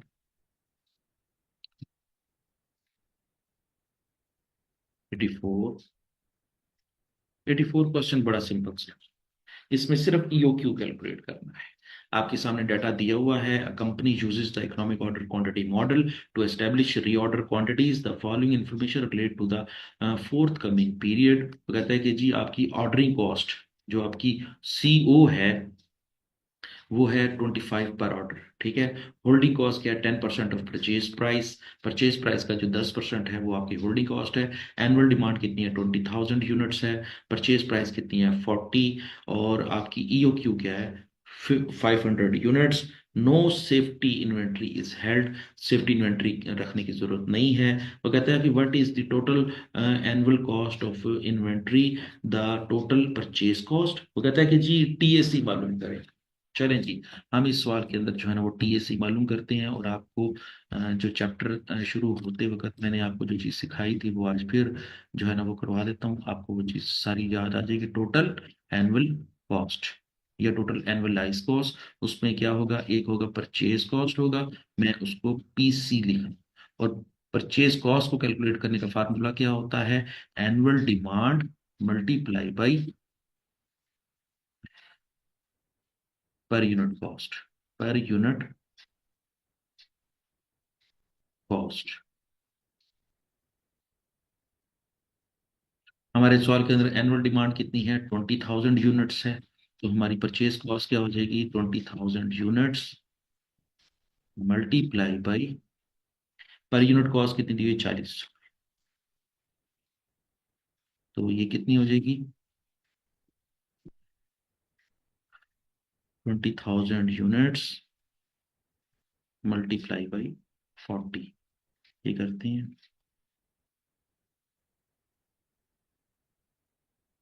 ये हो जाएगा 8 लाख। ठीक है। 8 लाख रुपए तो हमारी परचेज कॉस्ट होगी। आपको याद होगा कि टोटल एनुअल कॉस्ट में हमने तीन चीजों को आपस में जमा करना है। सबसे पहले परचेज कॉस्ट है, दूसरी क्या है? Ordering cost. और ऑर्डरिंग कॉस्ट कैलकुलेट करने का फार्मूला क्या होता है? Number of orders multiply by CO. अच्छा, नंबर ऑफ ऑर्डर को कैलकुलेट करने के लिए क्या करना होता है? आपको याद होगा, डी ओवर क्यू करना होता था। आपको याद होगा, D over Q multiply by CO. ये फार्मूला था हमारा ऑर्डरिंग कॉस्ट को कैलकुलेट करने का फार्मूला। अब डी क्या है आपका? वही 20,000 यूनिट्स है। और आपका क्यू कितना है? 500 यूनिट्स। ठीक है। तो क्या करेंगे? 500 से डिवाइड कर देंगे और मल्टीप्लाई करेंगे सीओ से। और सीओ कितना है? 25। आप क्वेश्चन में देखें कि आपका सीओ कितना है? 25। ठीक है। अब क्या करते हैं, इसको सॉल्व करते हैं। 20,000 तकसीम 500 ज़रब 25, तो ये आंसर आ जाएगा 1,000। तो आपकी जो ऑर्डरिंग कॉस्ट कितनी है, वो है 1000। अब हम बात करते हैं होल्डिंग कॉस्ट की। अच्छा, होल्डिंग कॉस्ट कह लें या कैरिंग कॉस्ट कह लें की बात होती है। अच्छा, होल्डिंग कॉस्ट को भी कैलकुलेट करने का अपना फार्मूला है। वो क्या है, average inventory multiply by CC percentage of UC, CC percentage of UC. अब हमारे सवाल के अंदर एवरेज कॉस्ट क्या होती है, एवरेज कॉस्ट का फार्मूला क्या होता है, Q over two, Q over two, ये आ गया, मल्टीप्लाई बाई 10% ऑफ यूसी। हमारे सवाल के अंदर यूसी कितना है, 40। तो अब देख लें कि 40 का 10% कितना हो जाएगा, 4। और क्यू कितना है आपका, 500। 500 तकसीम 2, तो आंसर कितना आ जाएगा, 250। 250 को मल्टीप्लाई करते हैं 10% ऑफ 40, तो 40 का 10% कितना हो जाएगा, 4। तो 250 को मल्टीप्लाई करते हैं 4 से, तो आंसर कितना आ जाएगा, 1000। अब आप तीन चीजों को जमा कर दें, 8 लाख जमा 1000 जमा 1000, इन सारों को मिला के, तीनों को मिला के एक अमाउंट बन जाएगी 8 लाख 2000। और ये 8 लाख 2000 किस चीज को कैलकुलेट किया है हमने, टोटल एनुअल कॉस्ट को कैलकुलेट किया। ठीक है, हमारी टोटल कॉस्ट, एक साल की कॉस्ट कितनी है, 8 लाख 2000। ठीक है, अब हम जो है ना वो इसको अपनी ऑप्शंस पे ढूंढते हैं कि कौन सी ऑप्शन क्लिक कर रही है। तो ऑप्शन चार्ली जो है वो हमारी क्लिक कर रही है। ऑप्शन चार्ली के लिहाज से हमारा क्वेश्चन का आंसर सही है, इसी को हम लॉक कर देंगे। ठीक है, बाकी ऑप्शन जो है वो गलत है। ठीक हो गया, यहाँ तक अगर आपको समझ आ गई तो अच्छी बात है, अदरवाइज मैं आपको दोबारा सिखा दूंगा। तो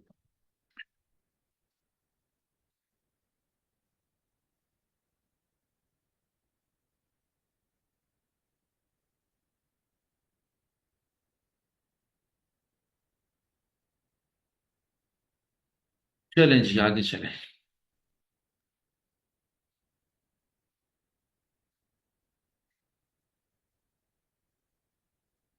85, data related to the particular store items are as follows. Average daily use कितना है, 400 यूनिट। मैक्सिमम डेली यूज कितना है, 520 यूनिट। मिनिमम डेली यूज कितना है, 180 यूनिट। लीड टाइम क्या है, lead time for replenishment of the inventory क्या है, कम से कम 10 दिन, ज्यादा से ज्यादा 15 दिन। और रीऑर्डर क्वांटिटी कितना है, 8000 यूनिट। और पूछ क्या रहा है, what is the reorder level in units that avoid the inventory stock out. So वो कहता है कि ज्यादा से ज्यादा हम कितना माल उगाएं। तो आपको याद होगा मैंने एक दफा आपको ये फार्मूला लिखवाया था, reorder level, ROL।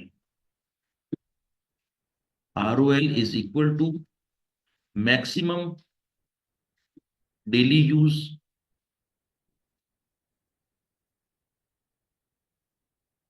Multiply by maximum lead time, maximum lead time. तो वो क्या था, मैक्सिमम यूज कितना है, 520 यूनिट। ठीक है, मैक्सिमम लीड टाइम कितना है, 15 दिन। तो मल्टीप्लाई करेंगे तो ये आंसर आ जाएगा आपका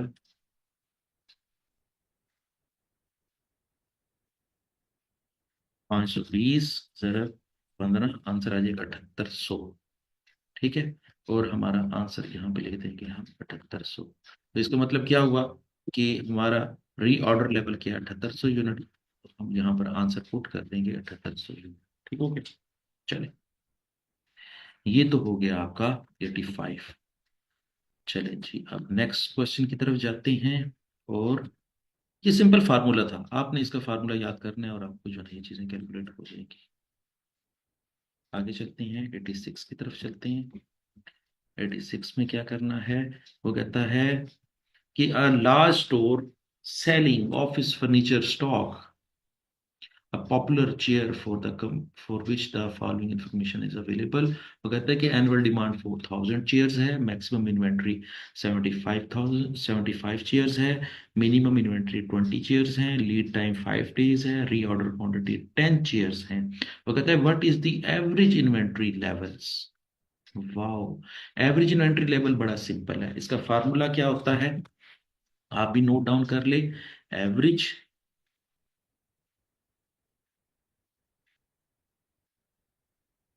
inventory level is equal to, क्या होगा, reorder quantity, reorder quantity divided by 2 plus minimum, minimum inventory. तो क्या है, रीऑर्डर क्वांटिटी क्या है हमारे सवाल के अंदर, 100, तो डिवाइड कर देंगे 2 से, प्लस कर देंगे मिनिमम इन्वेंट्री हमारे सवाल के अंदर दी हुई है 20 चेयर्स, ठीक है। तो हम क्या करेंगे, 100 डिवाइड बाई 2, तो आंसर आ जाएगा 50, और उसके अंदर 20 जमा कर देंगे, जो कि हमारी क्या है, मिनिमम ऑर्डर क्वांटिटी है। तो आंसर हमारा क्या हो जाएगा, एवरेज इन्वेंट्री लेवल होगा, और वो एवरेज इन्वेंट्री लेवल कितना होगा आपका, 70। तो 70 हमारी 70 चेयर जो है ना, हमारा ऑप्शन बी क्लिक करती है इसके लिए। ठीक हो गया, ये फार्मूला भी याद कर लें ताकि आपको ये वाले इस तरह के सवाल भी हल करने आ जाए। चलिए जी, आगे चलते हैं, इसको पहले इरेज कर देते हैं।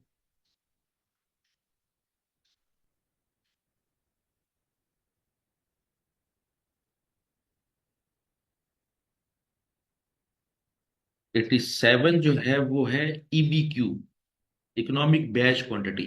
और इकोनॉमिक बैच क्वांटिटी जो है ना आपके सिलेबस के अंदर नहीं है, मैंने इसको पहले से ही इसको मेंशन कर दिया है। आपने ये क्वेश्चन नहीं करना, ये आपके सिलेबस के अंदर नहीं है। आगे चलते हैं, 87 से आगे है 88। 88 बड़ा इंटरेस्टिंग क्वेश्चन है। 88 के अंदर आपने क्या करना है, स्टेटमेंट को पढ़ते जाना है और बताते जाना है कि ये स्टेटमेंट फाइफो के लिहाज से, लाइफो के लिहाज से, या एवरेज कॉस्टिंग के लिहाज से फिट इन होती है। तो सबसे पहले इन्वेंट्री है, potentially out of date valuation on issues. वो कहता है कि जी, जो हम स्टॉक इशू करते हैं वो आउट ऑफ डेट होता है, और आउट ऑफ डेट का मतलब क्या होता है, पुराना होता है। और पुराने का मतलब क्या होता है, जो पहले खरीदा होता है उसको पहले इशू करेंगे। तो इसके लिहाज से हमारा जो ये स्टेटमेंट के लिहाज से क्वेश्चन का आंसर है वो कौन सा क्लिक करता है, 5 को क्लिक करता है, ठीक है। अच्छा, फिर क्या हुआ, the valuation of inventory rarely reflect the actual purchase price of the material. वो कहता है कि जब हम एंडिंग इन्वेंट्री की वैल्यूएशन करते हैं, तो उस एंडिंग इन्वेंट्री की वैल्यूएशन में जो जिस प्राइस से मल्टीप्लाई करते हैं ना, वो आम तौर पर लेटेस्ट प्राइस होती है, आम तौर पर जो है वो न्यू प्राइस होती है, ठीक है। या जब उसकी वैल्यू कैलकुलेट करते हैं तो वो तकरीबन तकरीबन जो है वो एक्चुअल प्राइस के करीब करीब होती है। तो एक्चुअल प्राइस के करीब करीब तो एवरेज प्राइस होती है। इस लिहाज से आपकी ऑप्शन जो है वो एवी को जो है ना वो फिट इन हो रही है। ठीक हो गया। अच्छा जी, तीसरा है potentially out of date closing inventory valuation. वो कहता है कि जी, out of date closing inventory क्या होती है, बड़ी सादा सी बात है। आउट ऑफ डेट का मतलब क्या होता है, पुरानी प्राइस। तो पुरानी प्राइस के ऊपर एंडिंग इन्वेंट्री किसकी कैलकुलेट होती है, वो कैलकुलेट होती है आपकी लाइफो की। किस तरह होती है मैं आपको बता देता हूं कि आप ये देखें कि लाइफो का मतलब होता है लास्ट इन फर्स्ट आउट। जो आखिर में है उसको पहले इशू करेंगे।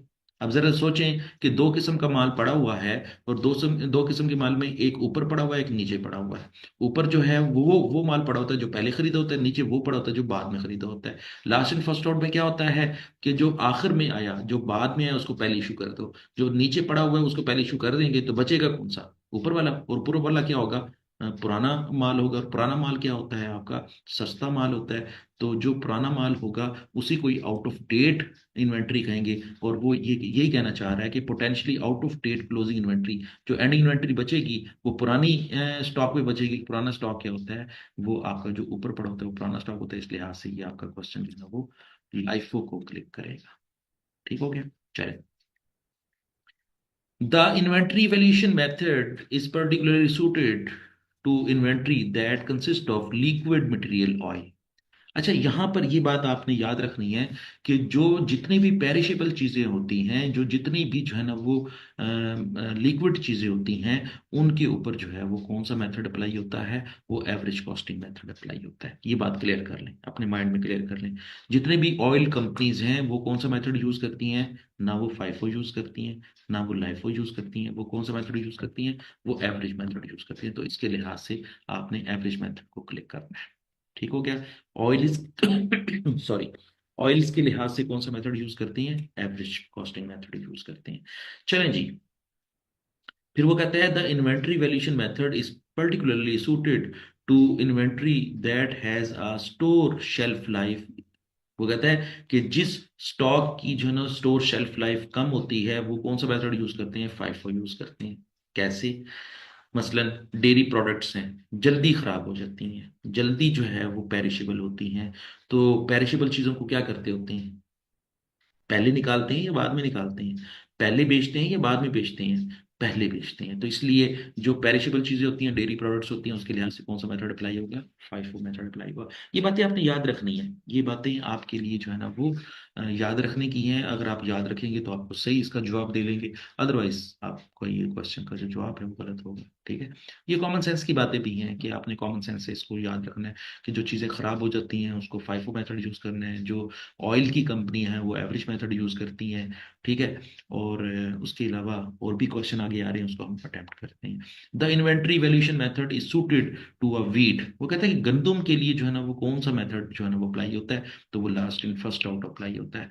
वो क्या है कि जी आगे भी पढ़ते हैं। Farmer who has large soils, एक किसान है, उसके पास बहुत ज्यादा जमीन है, सॉइल्स ऑफ ग्रेन्स, बहुत सारा जो है ना वो उसके पास फसलें जो है ना वो उगाई हुई हैं। Grain is added to and to taken from the top of these soils. और वो ये कहना चाहता है कि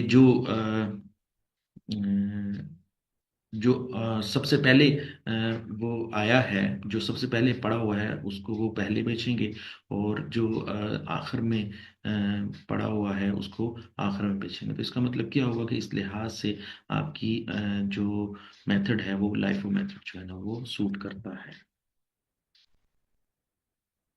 लास्ट फर्स्ट आउट सिंपल, जो आखिर में है उसको पहले बेच दो। आपने देखा होगा कि अगर गंदुम की अगर हम बात करें, तो गंदुम जो है ना वो एक जिस तरह हमारे पास वो होते हैं गंदुम के ड्रम होते हैं। तो जब हम जो है ना वो गंदुम के ड्रम में से जब निकालेंगे, तो हम गंदुम का ड्रम जब नीचे से खोलेंगे, तो हम पहले तो जो है ना गंदुम के ड्रम में से नीचे से निकलेगी ना। तो इसका मतलब क्या हुआ कि आपकी जो लास्ट इन फर्स्ट आउट है उसको जो है ना वो पहले बेचेंगे, और जो ऊपर से रह जाएगा वो एंड इन्वेंटरी रह जाएगी। ठीक है। चलें। In times of rising prices the method will give higher profit. कौन सा मेथड जो है ना हायर प्रॉफिट देता है? तो मैंने आपको इसके बारे में बताया था कि फाइफो मेथड जो है ना वो हायर प्रॉफिट देता है। हायर प्रॉफिट क्यों देता है? और मैंने आपको बताया था कि फाइफो मेथड में फर्स्ट इन फर्स्ट आउट होता है। जो पहले है उसको पहले बेच देंगे। तो इसका मतलब क्या होगा कि जो एंडिंग इन्वेंट्री बचेगी वो आखिर में से बचेगी। और ये भी मैंने बताया था कि एंडिंग इन्वेंट्री अगर हायर प्राइसेस की होती है तो आपकी प्रॉफिट भी हायर होती है। ठीक है। तो ये तीन बातें मैंने आपको सिखाई थी। फाइफो में क्या होता है कि जो कॉस्ट ऑफ गुड सोल्ड होगी, हायर प्राइसेस में कॉस्ट ऑफ गुड सोल्ड कम से कम होगी, लेकिन प्रॉफिट और एंडिंग इन्वेंटरी ज्यादा होगी। और मैंने ये भी बताया था कि अगर लोअर प्राइसेस हैं, हर अगली दफा प्राइसेस लोअर हो रही हैं, तो कॉस्ट ऑफ गुड सोल्ड क्या होगी? हाई होगी, एंडिंग इन्वेंटरी भी लो होगी, और प्रॉफिट भी लो होगा। ये बात मजीद याद रखनी है आपने। ठीक हो गया। In times of rising prices the method will give lower profits. वो कहता है कि कौन सा मेथड जो है ना लोअर प्रॉफिट देता है? तो मैंने आपको बता दिया था, जिसको उसको आपने उलट कर देना है। तो उलट करेंगे तो क्या बनेगा आपका? लाइफ मेथड बनेगा। वो कहता है in times of rising prices the method give a middle level of profits compare to the other two. वो कहता है कि जी कौन सा मेथड है जो मिडिल लेवल प्रॉफिट? तो मिडिल का मतलब क्या होता है? Average price. तो इसका मतलब क्या है कि एविको मेथड जो है वो मिडिल प्रॉफिट शो करेगा, ना हाईएस्ट शो करेगा ना लोएस्ट शो करेगा, वो दरमियान में शो करेगा। ठीक है। Issues are valued at the most recent purchase price. कौन सा मेथड जो है ना मोस्ट रिसेंट परचेज प्राइस पे हम माल इशू करते हैं? तो मोस्ट रिसेंट का मतलब लाइफ होता है। जो आखिर में है उसको पहले इशू कर देंगे। जब इशू करेंगे तो कौन सी प्राइस लगेगी? लेटेस्ट प्राइस लगेगी। और लेटेस्ट प्राइस के लिहाज से कौन सा मेथड होता है आपका? लाइफ मेथड होता है। फिर उसके बाद वो कहता है कि inventory is valued at the average of cost of purchase, average price जो है वो एवरेज मेथड में ही होती है, ठीक है। और वो कहते हैं inventory is valued at the most recent purchase price. वो कहता है कि मोस्ट रिसेंट परचेज प्राइस पे एंडिंग इन्वेंट्री किस में शो होती है, आपकी फाइफो में शो होती है। क्योंकि दो किस्म का माल अगर पड़ा हुआ है तो फाइफो में क्या करते हैं, हम ऊपर से माल भेज देते हैं, तो जो नीचे से माल होता है वो आपका जो बच जाता है, और जो माल नीचे वाला बच जाता है तो वो एक किस्म का लेटेस्ट माल होता है। और लेटेस्ट माल पे जब हम इन्वेंट्री को वैल्यू करते हैं तो वो कौन सी कहलाती है, रीसेंट परचेज प्राइस कहलाती है। तो ये था आपका। मजीद आपके जो है ना वो कॉन्सेप्ट बड़े मेरे ख्याल इंटरेस्टिंग हो गए हैं, और आप इसके लिहाज से जो है काफ़ी खुश भी होंगे कि आपको काफ़ी सारी बातें इस क्वेश्चन के थ्रू मिली है। ठीक हो गया, चैलेंज। अच्छा, 89 के लिहाज से मैं पहले ही आपको बता देता हूँ कि 89 क्वेश्चन जो है ये ईबीक्यू का था। ईबीक्यू मीन्स इकोनॉमिक बैच क्वांटिटी का सवाल था। यहाँ पर हम इसको जो है ना थोड़ा सा मेंशन भी कर देते हैं कि हमारा ये जो सवाल है इकोनॉमिक बैच क्वांटिटी, वो हमारे सिलेबस में नहीं है, वो हमने इसको नहीं पढ़ना, हमारे सिलेबस में नहीं है, लिहाजा ये पेपर में भी टेस्ट नहीं होगा। तो इस क्वेश्चन को आप छोड़ देंगे, ठीक है। 90 की तरफ जाते हैं। 90 में वो कह रहा है कि which two of the following are included in the cost of holding inventory. वो कहता है कि होल्डिंग कॉस्ट के अंदर क्या क्या चीजें शामिल होती हैं। तो बड़ी सिंपल सी बात है, होल्डिंग कॉस्ट का सिंपल मतलब ये होता है कि जो कॉस्ट हम इन्वेंटरी को होल्ड करने के लिए अदा करते हैं वो कॉस्ट आपकी होल्डिंग कॉस्ट कहलाती है। तो वो आपसे पूछ रहा है कि कोई दो एग्जाम्पल बता दें, तो हम पढ़ते हैं। वो कहता है कि द कॉस्ट ऑफ इंश्योरेंस, ये कॉस्ट ऑफ इंश्योरेंस जो है ना वो आपकी होल्डिंग कॉस्ट है। ठीक हो गया। जब आप स्टॉक जो है ना वो वेयर हाउस में रखते हैं तो फिर ही आप इंश्योरेंस करवाएंगे। अगर स्टॉक इंश्योरेंस नहीं करवाएंगे तो फिर आपकी जो है ना वो कोई कॉस्ट नहीं कहलाएगी। और कॉस्ट उस वक्त ही पे करते हैं जिस वक्त हम स्टॉक होल्ड करते हैं। तो होल्ड करने की वजह से हम इंश्योरेंस कॉस्ट जो अदा करेंगे वो आपकी होल्डिंग कॉस्ट कहलाएगी। फिर क्या होगा, डिलीवरी कॉस्ट होती है, ठीक है, वो होल्डिंग कॉस्ट नहीं होती, ठीक है।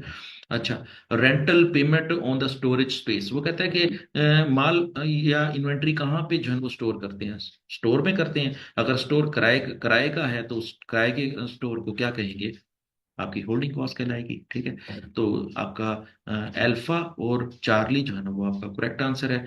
डेल्टा जो है वो गलत आंसर है। वो कहते हैं the cost of placing an order, order को प्लेस करने की कॉस्ट को तो ऑर्डरिंग कॉस्ट कहते हैं। तो हम तो यहाँ पर सिर्फ बात कर रहे हैं होल्डिंग कॉस्ट की। तो होल्डिंग कॉस्ट कौन सी होगी, एक आपकी अल्फा होगी और एक आपकी चार्ली होगी। उसने भी यही पूछा है कि इन चारों में से कौन सी दो कॉस्टें जो है ना वो होल्डिंग कॉस्ट है, तो हमारा आंसर क्या होगा, अल्फा और चार्ली। चलें जी, आगे चलते हैं 91 में। 91 में वो आपसे बिल्कुल वही सवाल पूछ रहा है जो ऊपर सवाल पूछा हुआ है कि जी आपकी होल्डिंग कॉस्ट के बारे में बात की हुई है उसने। दोबारा पढ़ लेते हैं इस सवाल को। वो कहता है what is the total annual cost of holding inventory of the component. वो कहता है कि जी कंपोनेंट की होल्डिंग कॉस्ट जो है वो क्या होगी, अल्फा होगी, बीटा होगी, चार्ली होगी या डेल्टा होगी। तो हम इसको कैलकुलेट कर लेते हैं, हमें पता चल जाएगा। देखिए, होल्डिंग कॉस्ट कैलकुलेट करने का फार्मूला बड़ा सिंपल है। अगर आपके सवाल के अंदर जो है वो बफर स्टॉक दिया हुआ है तो फिर आपकी होल्डिंग कॉस्ट क्या होगी, और अगर बफर स्टॉक ना दिया तो फिर आपकी होल्डिंग कॉस्ट क्या होगी। क्योंकि इस सवाल के अंदर बफर स्टॉक दिया हुआ है तो हमारी होल्डिंग कॉस्ट का फार्मूला होगा holding cost is equal to average inventory, average inventory plus buffer inventory,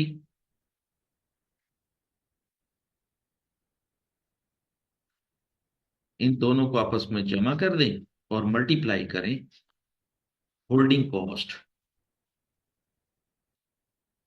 per unit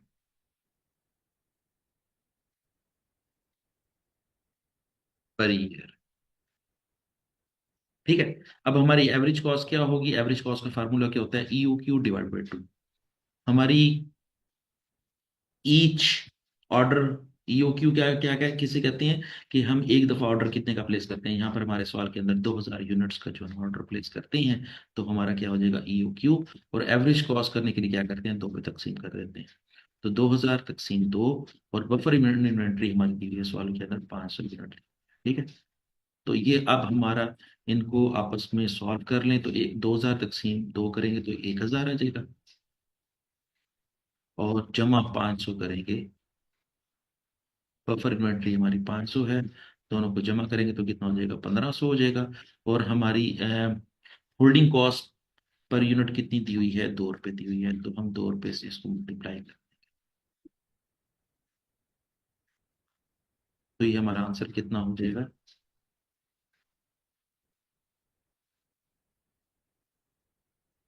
3000 हमारा आंसर हो जाएगा। तो हमारा जो आंसर लॉग हो रहा है वो आंसर क्या है, 4। ठीक हो गया। तो 3000 हमारा आंसर है। इसको देख लें, ये बड़ी आसान सी कैलकुलेशन थी, ये कैलकुलेशन बार बार जो है हमने की हुई है, इस दफा भी जो है हमने की है। तो आप इसको दोबारा देख लें, आपका ये क्वेश्चन बड़े अच्छी तरीके से सॉल्व हो जाएगा। चलें जी, हम अपने क्वेश्चन की नेक्स्ट क्वेश्चन की तरफ जाते हैं।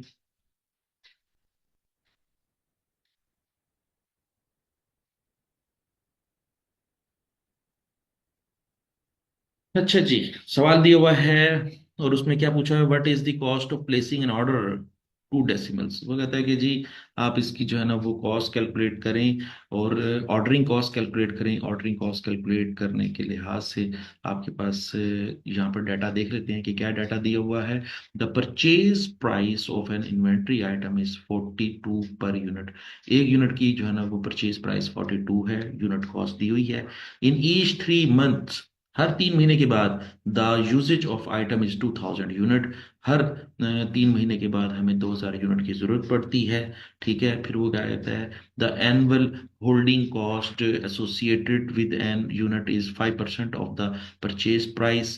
परचेज प्राइस का 5% आपकी क्या है, होल्डिंग कॉस्ट है। आपका ईओ क्यू 185 दिया हुआ है। वो कहता है कि ईओ क्यू तो दिया हुआ है, आप इसका जो है ना वो परचे आपकी ऑर्डरिंग कॉस्ट कैलकुलेट करके दिखा दें। ठीक है। अच्छा, ये वाला क्वेश्चन बड़ा ट्रिकी सा है। मैं आपको जो है वो आपको थोड़ा सा इसके बारे में आइडिया दे देता हूँ। आप क्वेश्चन को खुद सॉल्व करेंगे और कोशिश करेंगे कि जो आपकी सीओ है, cost of an order, placing an order जो है वो कैलकुलेट हो जाए। बेसिकली तो मैंने इसको जो है ना वो कैलकुलेट करके दे दिया है, 4.49 पर ऑर्डर जो है ना कैलकुलेट करके दे दिया है। लेकिन फिर भी आप इसको ट्राई करें, अगर इसकी आपको समझ ना आए तो मुझसे आप पूछेंगे। हम आगे चलते हैं और हमारा नेक्स्ट क्वेश्चन जो है ना वो बड़ा टिपिकल सा है, बड़ा कॉन्सेप्चुअल है। हम देखते हैं, are the following statement true और फॉल्स। कि कौन सी स्टेटमेंट ट्रू है और कौन सी फॉल्स है। पढ़ते जाते हैं और जल्दी जल्दी जवाब देते जाएं। In period of rising prices, वो कहता है कि प्राइसेस इंक्रीज कर रही हैं। FIFO gives a higher valuation of closing inventory than LIFO an average. बिल्कुल ठीक कह रहे हैं। तो ये आपका आंसर क्या है, बिल्कुल सही है कि फाइफो यूज कर रही हो और प्राइसेस बढ़ रही हो तो प्रॉफिट क्या होता है, अ, आपकी एंडिंग इन्वेंट्री ज्यादा शो करती है और प्रॉफिट भी ज्यादा शो करता है। किसके मुकाबले में, लाइफ और एवरेज मेथड के मुकाबले में फाइफो मेथड ज्यादा शो करता है। In period of falling prices, कीमतें गिर रही हैं, LIFO gives a higher valuation of issue of inventory. वो कहता है कि जी लाइफो जो है वो cost higher valuation of issues of inventory. वो कहता है कि कॉस्ट ऑफ गुड्स सोल्ड जो है ना वो क्या होगी, हायर होगी। बिल्कुल गलत कह रहा है कि जैसे जैसे कीमतें गिरेंगी तो हम नीचे से माल इशू करेंगे, जब नीचे से माल इशू करेंगे तो कॉस्ट ऑफ गुड्स सोल्ड तो कम होगी। और वो कह रहा है कि हायर है। इसका मतलब ये कि स्टेटमेंट क्या है, फॉल्स है। ठीक है, आप भी इसके ऊपर जो है ना वो सोचें। मैंने इसके बारे में बहुत सारी थ्योरी आपके सामने रखी हुई है। Average costing method would normally be expected to produce a valuation of closing inventory somewhere between valuation of FIFO and LIFO. बड़ी सिंपल सी बात है कि एंडिंग इन्वेंट्री जो है वो फाइफो और लाइफो के तकरीबन दरमियानी वैल्यू कहलाती है और उसी को हम एवरेज मेथड कहते हैं। तो बिल्कुल ठीक है, दरमियानी वैल्यू को एवरेज मेथड ही कहते होते हैं। ठीक है। FIFO cost issues of inventory at the most recent purchase price. FIFO method क्या रिसेंट परचेज प्राइस इस्तेमाल करता है? नहीं। वो तो फर्स्ट इन फर्स्ट आउट, जो पुराना माल पड़ा होता है उसको पहले इशू करता है, जो पुराना माल पड़ा होता है वो कम कीमत पे होता है, जो कम कीमत पे होता है वो मोस्ट रिसेंट परचेज प्राइस तो नहीं होती, वो तो पुरानी प्राइस होती है। पुरानी प्राइस को आउट ऑफ डेट प्राइस कहती है, ना कि मोस्ट रिसेंट। मोस्ट रिसेंट का मतलब है जो आज खरीदा है। तो इस लिहाज से फाइफो जो है ना वो इसकी ये स्टेटमेंट गलत है, ठीक है। Average costing issues of inventory at the oldest purchase price, गलत है, ये बात भी गलत है। एवरेज मेथड तो वैसे भी दरमियानी कीमत इस्तेमाल करता है, एवरेज प्राइस इस्तेमाल करता है ना, लेटेस्ट यूज करता है ना, जो है ना वो ओल्डेस्ट यूज करता है, वो तो दरमियानी प्राइस यूज करता है। दरमियानी प्राइस को एवरेज प्राइस कहते हैं, इसलिए उसने ये स्टेटमेंट गलत लिखी है। LIFO cost issues of inventory at the oldest purchase price, ये भी गलत कह रहा है। लाइफो में तो हमने most recent purchase price use करते हैं, ठीक है। अच्छा, FIFO values closing inventory at the most recent purchase price, वो कहता है FIFO method most recent purchase price पे एंडिंग इन्वेंट्री कैलकुलेट करता है। ये तो ये बिल्कुल सही बात की है। वो कैसे? दो किस्म का माल पड़ा हुआ है, तीन किस्म का माल पड़ा हुआ है, तो इशू कहां से करेंगे? सबसे ऊपर से। तो बचेगा कौन सा? सबसे नीचे से। तो सबसे नीचे जो प्राइस होती है वो लेटेस्ट प्राइस होती है, तो ये बात बिल्कुल सही कर रहे हैं कि मोस्ट रिसेंट परचेज प्राइस पे आपकी एंडिंग इन्वेंट्री शो होगी। Life values closing inventory at the most recent purchase price, वो कहता है कि जी क्लोजिंग इन्वेंट्री जो है ना वो लाइफो में मोस्ट रिसेंट परचेज प्राइस की होती है, गलत। हम तो इशू ही मोस्ट रिसेंट परचेज प्राइस को करते हैं, तो बचेगा क्या ऊपर से? और ऊपर से जो माल बचेगा वो पुराना होगा। पुराना क्या होगा? सस्ता होगा। सस्ता क्या होगा? ओल्डेस्ट प्राइस होगी, ना कि मोस्ट रिसेंट परचेज प्राइस होगी। तो इस लिहाज से आपकी जो स्टेटमेंट है ये गलत है। फिर वो कहता है average costing values closing inventory at the latest purchase price, फिर गलत। हम तो एवरेज मेथड में दरमियानी वैल्यू कैलकुलेट करते हैं, average value middle value calculate करते हैं। तो मिडिल वैल्यू के जरिए जो एंडिंग इन्वेंट्री होती है वो मिडिल वैल्यू की एंडिंग इन्वेंट्री कहलाती है, ना वो लेटेस्ट प्राइस होती है ना वो ओल्डेस्ट प्राइस होती है, वो तो एवरेज वैल्यू होती है। लिहाजा जब उसने कहा कि ये लेटेस्ट प्राइस पे कैलकुलेट करते तो उसने गलत कहा। ठीक हो गया? चलें जी, ये वाला क्वेश्चन भी बड़ा मजेदार था। आपको जो है ना उस क्वेश्चन में मजा भी आया होगा, और अगर आप इसमें जो है ना वो मजीद थोड़ी सी प्रैक्टिस करें, मेहनत करें, तो आपको इस तरह के सवालों का जवाब खुद ब खुद देने आ जाएंगे। आगे चलते हैं 94 की तरफ।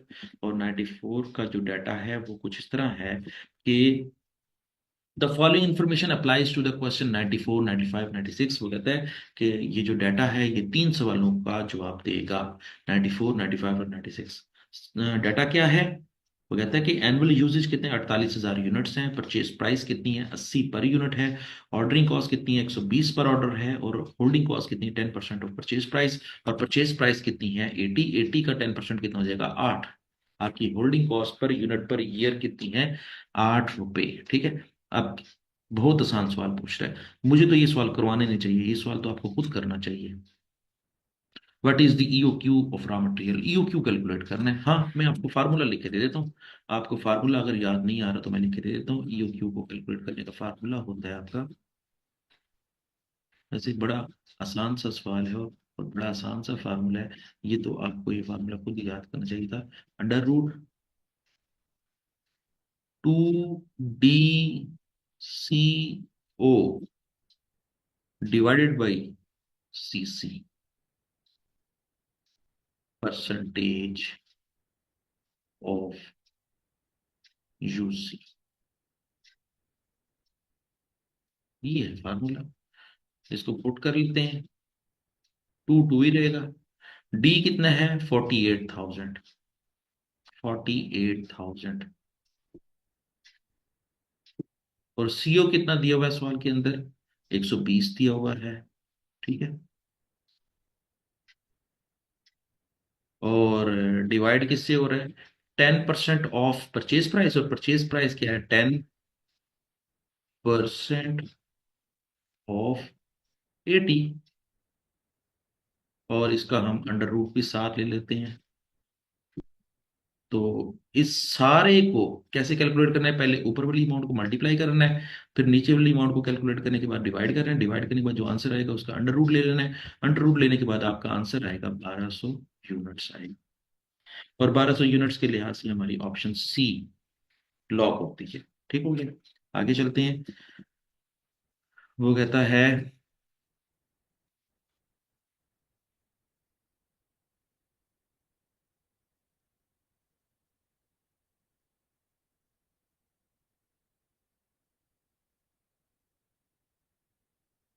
95। What is the total annual cost of purchasing, ordering and holding inventory of raw material? Why? वो कहता है कि तीनों कॉस्टें कैलकुलेट करें, और तीनों कॉस्टें हमने पहले भी एक दफा कैलकुलेट की हैं, और उसका नाम क्या था? Total annualise cost. Total annualise cost. और आपको याद होगा टोटल एनुअलाइज कॉस्ट करने कैलकुलेट करने के लिए तीन कॉस्टें कैलकुलेट की थी। Number one, purchase cost. और परचेज कॉस्ट का मतलब क्या है कि पूरे साल के अंदर जितना भी यूनिट खरीदने हैं उसको कैलकुलेट करें, उसके अंदर जमा करें ऑर्डरिंग कॉस्ट, और उसके अंदर जमा करें होल्डिंग कॉस्ट। इन तीनों को जमा करें तो लफ्ज क्या बन जाएगा? Total annualise cost. चलें मैं इसको कैलकुलेट करता हूँ, आप भी कैलकुलेट करें, क्योंकि मुझे पता है कि ये वाली जो चीज़ है ये हम बहुत दफ़ा पहले सवाल सवाल की सूरत में भी कर चुके हैं। अब हम जो है ना इसको एमसीक्यूज में भी कर रहे हैं, तो जल्दी जल्दी से जो है ना इसको करते हैं। हमारी एनुअल डिमांड क्या थी? 48,000 यूनिट। और इसकी पर यूनिट कॉस्ट कितनी थी? 80। तो ये टोटल कितना बन जाएगा? यहाँ पे हम इसको कैलकुलेटर यूज करते हैं। 48,000 मल्टीप्लाई बाई 80,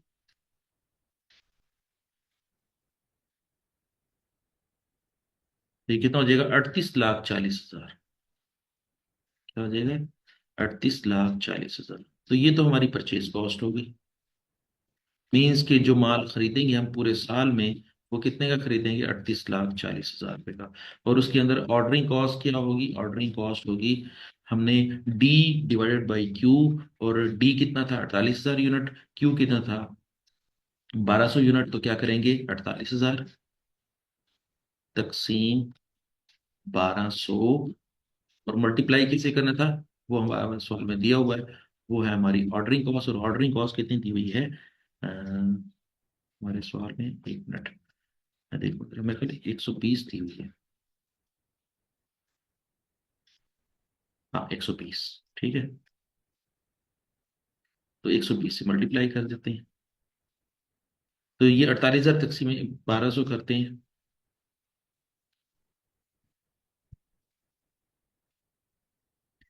48,000 तकसीम 1,200 ज़रब 120, तो ये कितना हो जाएगा? 4800। ठीक है, हमारी ऑर्डरिंग कॉस्ट कितनी हो जाएगी? 4800। ये 4800 भी ऊपर वाली अमाउंट में जमा कर देंगे। अब हम बात करते हैं होल्डिंग कॉस्ट की। और होल्डिंग कॉस्ट का फार्मूला क्या होता है? EO Q divide by two. तो ईओ क्यू कितना है? 1,200। 1,200 तकसीम दो ज़रब 8 रुपए। अब आप जरा देखिए 8 रुपए कहाँ से आया? तो 8 रुपए भी बता देता हूँ। ये है 10% ऑफ यूसी। और यूसी कितना है आपका? 80। 80 का 10% कितना हो जाएगा? 8। 8 को मल्टीप्लाई करेंगे 1,200 तकसीम दो, कितना हो जाएगा? 600। 600 मल्टीप्लाई बाई 8, तो ये कितना हो जाएगा? 4800। तो ये आपकी जो है ना वो होल्डिंग कॉस्ट होगी। इन तीनों को जमा कर देंगे तो आपकी एनुअलाइज कॉस्ट कैलकुलेट हो जाएगी। आप इसको तीनों को जमा करें, तो जमा करने के बाद हमारा आंसर जो है वो अल्फा लॉक हो गया। ठीक है, इन तीनों को जमा कर दें, तीनों को जमा करने से आंसर आता है 38,49,600।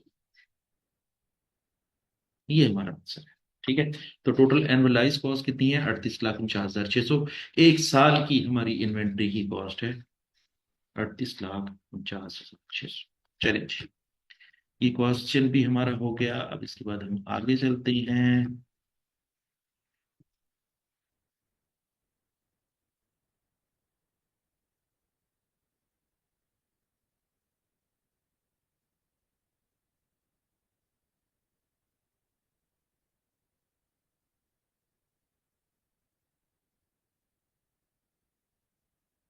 चलिए जी, वो कहते हैं 96। 96 में क्या है? The supplier has offered a point discount of 1% on the purchase price if the order place is 2000। अगर 2000 का ऑर्डर प्लेस करते हैं तो फिर क्या है, what is the total annual saving of point of accepting of the offer. वो कहता है कि अगर हम 2000 का ऑर्डर प्लेस करते हैं तो हमारी कॉस्ट जो है वो कितनी बचेगी। अच्छा, इंटरेस्टिंग बात ये है कि इस क्वेश्चन को भी हमने जो है ना वो पहले भी बहुत दफा हल किया है, बस डाटा मुख्तलिफ था। और उसमें हमने क्या किया था कि हमने ईओ क्यू पे भी कॉस्ट कैलकुलेट की थी, और हमने जब हमें डिस्काउंट ऑफर किया गया और हमें एक बिगर क्वांटिटी जो है ना वो परचेज करने के लिए ऑफर की गई, तो हमने जब उस पर खरीदने के लिए जो है ना वो डिसीजन मेकिंग करने लगे, तो उससे पहले हमने उसकी कॉस्ट को कैलकुलेट कर लिया। तो जिस तरीके से हमने 1200 यूनिट ईओ क्यू के लेवल पे हमने कॉस्ट कैलकुलेट की है, अब हम यही कॉस्ट जो है ना वो 2000 के लेवल पे कैलकुलेट करेंगे। और अगर 2000 के लेवल पे कैलकुलेट करने के बाद अब आपकी जो है ना टोटल कॉस्ट जो है वो कम हो जाती है और ईओक्यू के लेवल पे कॉस्ट ज़्यादा हो जाती है, तो इसका मतलब ये है कि हम बिगर क्वांटिटी को परचेज करने का जो ऑफर है उसको एक्सेप्ट करेंगे, क्योंकि उसकी वजह से जो है ना हमारी कॉस्ट जो है ना वो सेव हो रही है। हमने इस क्वेश्चन के अंदर जो है ना यही चीज़ कैलकुलेट करनी है कि हमारी कॉस्ट कितनी सेव हो रही है।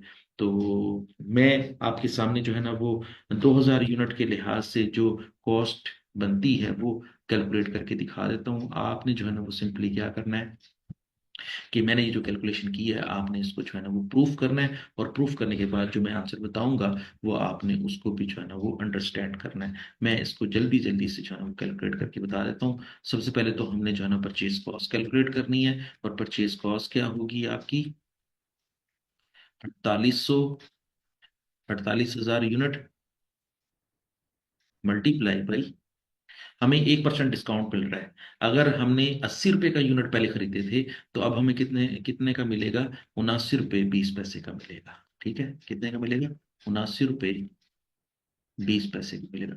अब आप मुझसे ये नहीं पूछेंगे कि 79 रुपये 20 पैसे क्या है। तो चलिए मैं बता देता हूँ कि 80 रुपए का 1% कैलकुलेट करें तो वो कितना बनता है, 80 पैसे। ठीक है, 80 पैसे जब रियायत मिल जाएगी तो अब हमें कितने का यूनिट मिलना शुरू हो जाएगा, 80 पैसे का नहीं, बल्कि 80 पैसे, 80 रुपए नहीं, 80 में से 80 पैसे माइनस करेंगे तो बाकी कितना बचेगा, 79 रुपये 20 पैसे। अब हम कितनी कॉस्ट अदा करेंगे, 79 रुपये 20 पैसे। तो मैं यहाँ पर ये कैलकुलेट करके दिखा देता हूँ आपको। 48,000 ज़रब 79 रुपये 20 पैसे, तो ये कितनी कॉस्ट हो जाएगी, 38,01,600। 38,01,600।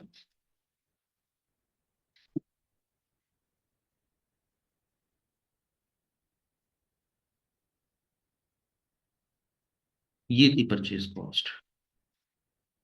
अब हम ऑर्डरिंग कॉस्ट कैलकुलेट करते हैं। ऑर्डरिंग कॉस्ट में क्या करना होता है, सिंपली 48,000 तकसीम, अब हमारा ईओ क्यू 1200 नहीं है, बल्कि अब हमारा ईओ क्यू कितना है, 2000 यूनिट्स है। और उसको मल्टीप्लाई करेंगे ऑर्डरिंग कॉस्ट के साथ, तो हमारे सवाल के अंदर ऑर्डरिंग कॉस्ट मेरे साथ 120 रुपये दी हुई है। ठीक है, अब आप इसको भी कैलकुलेट कर लें।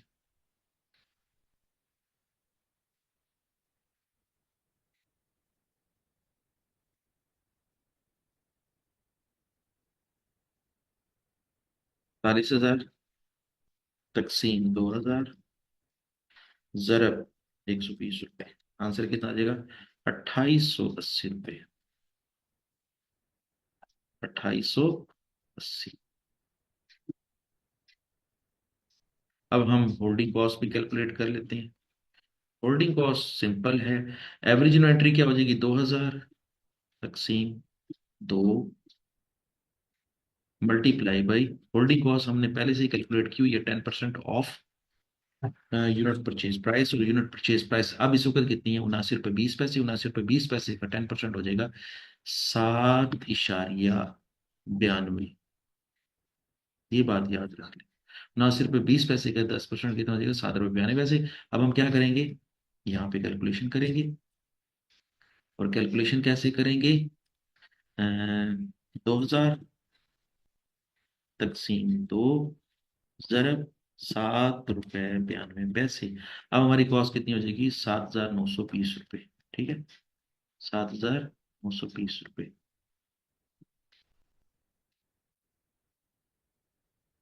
अब हम अपने टोटल कॉस्ट कैलकुलेट करते हैं, टोटल कॉस्ट कितनी बन जाएगी,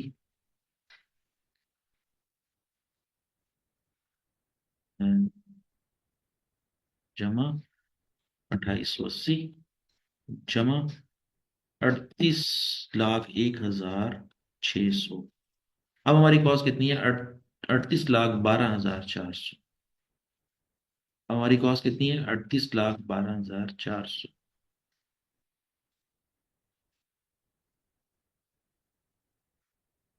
अच्छा, अगर 2,000 का ऑर्डर प्लेस करते हैं तो हमें इतनी कॉस्ट अदा करनी पड़ रही है, और अगर हम एक 1,200 का ऑर्डर प्लेस करें तो हमें कितनी कॉस्ट अदा करनी पड़ रही थी? 38,49,600 अदा करनी पड़ रही थी। ठीक है ना, ये हमने पिछले क्वेश्चन में कैलकुलेट किया था।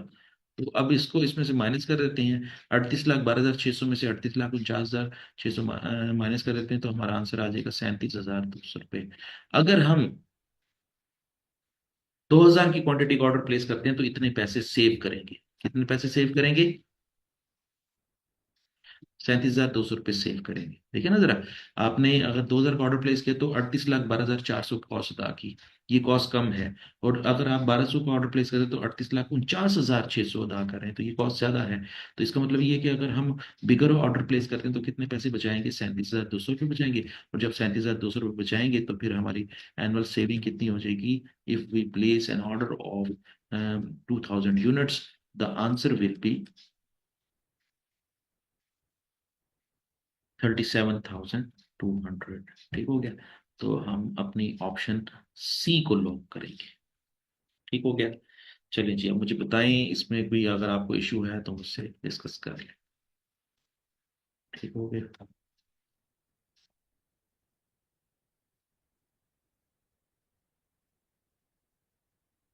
चलिए जी,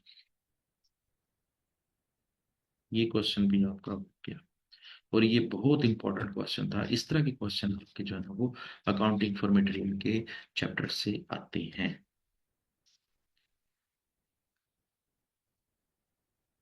अब मेरे ख्याल में 97 भी इसी तरह का ही सवाल है। 98 जो है वो आपका EBQ का है, जो कि आउट ऑफ सिलेबस है, आउट ऑफ कोर्स है, ये आपने नहीं करना। मैंने इसके ऊपर राइट डाउन कर दिया है। 99 में मैं आपको थोड़ा सा गाइड कर देता हूँ कि 99 में क्या करना है आपने। देखिए, 99 में वो ये कहना चाह रहा है कि which of the following is in the correct chronological sequence for the sales document. वो कहता है कि जब माल बेचा जा रहा होता है तो माल बेचने के लिहाज से कैसे सीक्वेंस अडॉप्ट किया जाता है। तो ये बात चूंकि पूरे चैप्टर के अंदर कहीं पे जिक्र नहीं हुई, लेकिन मैं यहाँ पर आपको जो है ना वो समझा देता हूँ ताकि आपको ये बात याद भी रह जाए। और ये टेक्निकली तौर पर भी आपको जो है ना वो याद रखनी चाहिए, क्योंकि इस तरीके से ही आपने कंपनीज ने जो है ना वो पैटर्न फॉलो करना है। अच्छा, सबसे पहले तो मैं आपको इसके बारे में थोड़ा सा बताता हूँ, फिर आपको इनके जवाब की तरफ लेके जाऊंगा। आप जरा मुझे खुद सोच करके बताएं कि जब कभी भी आप कभी भी कोई माल खरीदने के लिए जाते हैं, कुछ भी खरीदने के लिए जाते हैं, तो सबसे पहले क्या करते हैं? सबसे पहले तो बहुत सारे दुकानदार से जो है ना पूछते हैं कि जी आप कितने का दे रहे हैं। उससे पूछ लेते हैं तो फिर अगले के पास जाते हैं, वो उससे पूछते हैं कितने का दे रहे हैं, तो वो उनको जब पूछते हैं तो वो आपको प्राइस बता देता है। इसका मतलब है कि आप इंक्वायरी कर रहे होते हैं, आप पूछ रहे होते हैं, आप जो है ना वो प्राइसेस के बारे में चेक कर रहे होते हैं कि किसकी प्राइसेस ज्यादा है, किसकी कम है, या प्राइसेस जो है ना वो सेम है। प्राइसेस के बारे में इंक्वायरी कर रहे होते हैं। सबसे पहले काम आपने क्या करना होता है? इंक्वायरी करना होता है। ठीक है। तो इसके लिहाज से जो स्टार्टिंग पॉइंट है वो इंक्वायरी है। और इंक्वायरी करने के लिहाज से आपकी ऑप्शन जो है ना वो अल्फा, चार्ली और डेल्टा है। बीटा इसका मतलब ये कि आपकी ऑप्शन पहले से ही गलत हो गई है। तो हमने जो है ना वो यहाँ पर अपने क्वेश्चन को जो है ना वो सॉल्व करने के लिहाज से इस तरह भी करना होता है कि हमारे क्वेश्चन की जो एक्यूरेसी है वो हमें साथ साथ पता चल जाती है। बीटा तो हमारा जवाब हो ही नहीं सकता। तो हमारा क्वेश्चन का जो जवाब है वो अल्फा, चार्ली या डेल्टा होगा, लेकिन होगा इन तीनों में से भी एक होगा। फिर दूसरा स्टेप क्या होता है? जब आप प्राइसेस तय कर लेते हैं, प्राइसेस जो है ना वो आपको समझ आ जाती हैं, तो फिर आप किसी एक बंदे को जो है ना वो सिलेक्ट करते हैं कि मिसाल के तौर पर अल्फा, बीटा और चार्ली तीन दुकानदार हैं। आपने मुनासिब समझा कि जो बीटा की प्राइसेस हैं वो बिल्कुल ठीक हैं, तो आपने जो है ना वो बीटा की प्राइसेस को ओके किया और फिर उसको फिर ऑर्डर प्लेस कर देते हैं। जब ऑर्डर प्लेस कर देते हैं तो फिर क्या होता है कि आप जो है ना वो कहते हैं कि मुझे इतना माल दे दें। तो जब वो कहते हैं ना कि इतना माल दे दें तो इसका मतलब आपने ऑर्डर प्लेस कर दिया है। तो फिर दूसरे स्टेप पे क्या होगा? ऑर्डर प्लेस करना। तो देखें, अल्फा और चार्ली और डेल्टा में से कौन जो है ना वो ऑर्डर को फॉलो कर रहा है? एक अल्फा फॉलो कर रहा है और एक चार्ली फॉलो कर रहा है। तो इसका मतलब क्या हुआ कि अल्फा या चार्ली में से, अब इन दोनों में से करेक्ट आंसर होगा। डेल्टा तो बिल्कुल गलत है, क्योंकि डेल्टा जो है वो क्या फॉलो कर रहा है, इनवॉइस। तो इसका मतलब है कि डेल्टा तो नहीं है। अब आगे चलते हैं। जब आप ऑर्डर प्लेस कर देते हैं तो फिर दुकानदार क्या करता है, इनवॉइस बनाता है। ये तो नहीं होता ना कि जैसे ही आप ऑर्डर प्लेस करते हैं तो जो है ना वो आप पेमेंट कर देते हैं, नहीं। पहले वो इनवॉइस बनाएगा, फिर आप पेमेंट करेंगे। तो इसका मतलब क्या हुआ, पहले इनवॉइस होगी तो, और फिर उसके बाद पेमेंट होगी। तो इस पेमेंट के लिहाज से आपका जो आंसर है वो अल्फा ही क्लिक करता है, क्योंकि चार्ली में उसने इंक्वायरी सही की है, ऑर्डर भी सही प्लेस किया है, लेकिन पहले पेमेंट कर दी है बाद में इनवॉइस। इस तरह तो नहीं होता। क्रोनोलॉजिकल सीक्वेंस का मतलब ये होता है कि तरतीब क्या होगी। तो तरतीब यही होगी।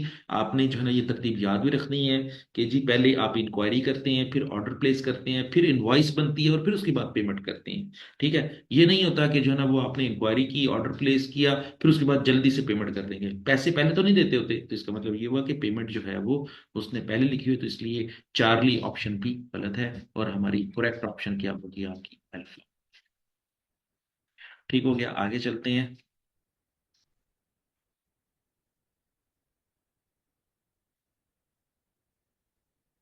चलें जी। 99 भी हो गया। 100। 100 में क्या होगा, विच of the following is in the correct chronological sequence for the purchase document. वो कहता है कि जी जब माल खरीदते हैं तो उसका क्या जो है ना वो सीक्वेंस होता है। ये परचेज के लिहाज से मैंने आपको सीक्वेंस बताया था कि सबसे पहले जो है वो परचेज ऑर्डर जारी होता है। परचेज ऑर्डर कौन जारी करते हैं, आपको याद होगा, मैंने आपको सिखाया था कि परचेज डिपार्टमेंट जो होता है वो परचेज ऑर्डर जो है ना वो जारी करता है। और परचेज ऑर्डर जो जारी करता है वो किसको ऑर्डर करेगा, वो एक्सटर्नल सप्लायर को ऑर्डर प्लेस करेगा। तो इसका मतलब क्या होगा, सबसे पहले परचेज ऑर्डर बनता है। जब परचेज ऑर्डर दे देता है तो जो जिससे माल खरीदा जा रहा होता है वो माल पैक करता है, और पैक करवा के साथ ही एक और डॉक्यूमेंट तैयार करता है। उस डॉक्यूमेंट को हम क्या कहते हैं, डिलीवरी नोट। वो डिलीवरी नोट भी भेज देता है हमें, और माल भी भेज देता है, दोनों चीजें भेजता है। और वो जब हम वो दोनों चीजें वसूल करते हैं तो फिर हम क्या करते हैं, अ, जब चीजें वसूल कर लेते हैं तो फिर गुड्स रिसीव नोट बनाते हैं कि जो आपने माल भिजवाया था उसके अगेंस्ट हमने इतना माल वसूल कर लिया है। तो फिर उसके बाद क्या होता है, गुड्स रिसीव नोट बनता होता है। और फिर उसके बाद जब गुड्स रिसीव हो जाती हैं, हम इन्फॉर्म कर देते हैं कि ये माल हमें मिल गया है। तो फिर उसके बाद आखिर में, सबसे आखिर में इनवॉइस बनती है। तो इस लिहाज से हमारी जो ऑप्शन चार्ली है वो बिल्कुल सही क्लिक होती है। तो आप ऑप्शन चार्ली को जो है वो आप लॉक कर दें। ठीक हो गया। चलें, ये वाला सीक्वेंस भी आपने याद रखना है। ये वाली बातें भी पहले हो चुकी थी, लेकिन मैंने इसको रिवाइज कर दिया। सेल्स करने के लिहाज से जब आप माल बेच रहे होते हैं तो क्या सीक्वेंस होता है, परचेज करने के लिहाज से जब परचेज कर रहे होते हो तो क्या सीक्वेंस होता है, आपने ये सीक्वेंस याद रखना है। ठीक हो गया। अब उसके बाद हम देखते हैं कि 101 जो है वो क्वेश्चन क्या कहता है। विच of the following describe a purchase order. वो कहते हैं परचेज ऑर्डर किसे कहते हैं। बड़ी सिंपल सी बात है कि जब परचेज डिपार्टमेंट, किसी भी कंपनी का परचेज डिपार्टमेंट किसी भी एक्सटर्नल सप्लायर को, एक्सटर्नल सप्लायर का लफ्ज मैंने इसलिए यूज किया कि जिस बंदे से आप माल खरीदते हैं उसको एक्सटर्नल सप्लायर कहते हैं। तो जब एक्सटर्नल सप्लायर को जब से माल जब मांगना होता है, खरीदना होता है, तो कौन सी किस चीज को डिस्क्राइब किया जाता है। तो वो ऑप्शन, चार ऑप्शन दे रहे हैं उसमें से अल्फा में कह रहा है issued by the purchase department, बिल्कुल ठीक लिखा हुआ है। Send to the supplier requesting material, बिल्कुल ठीक बात है। तो इसका मतलब ये हुआ कि आपकी जो ऑप्शन अल्फा है ये बिल्कुल सही है। ठीक है। हम बी सी और डी को भी पढ़ लेते हैं ताकि इसकी गलत होने की जो है ना वो हम तस्दीक कर सकें। Issued by the store department, गलत, शुरू से ही गलत। चार्ली में क्या कर रहा है, receive together with the material and compare to the material receive, बिल्कुल गलत बात है। परचेज ऑर्डर में तो सिंपली ये किया जाता है कि इशूअर कौन होता है, परचेज डिपार्टमेंट, किसको इशू किया जाता है, एक्सटर्नल सप्लायर को। उसके बाद ही फिर बातें चलती है ना। तो इस डॉक्यूमेंट में जो है ना वो जो चार्ली है, वो चार्ली इस डॉक्यूमेंट के ऊपर पूरा नहीं उतर रहा है। और डेल्टा में क्या है, issued by the production department, शुरू से ही गलत है। तो इसका मतलब क्या हुआ कि हमारा क्वेश्चन जो है वो बीटा भी गलत है, चार्ली भी गलत है, वो डेल्टा भी गलत है। तो आंसर, वो करेक्ट आंसर क्या है आपका, एल्फ। चैलेंज।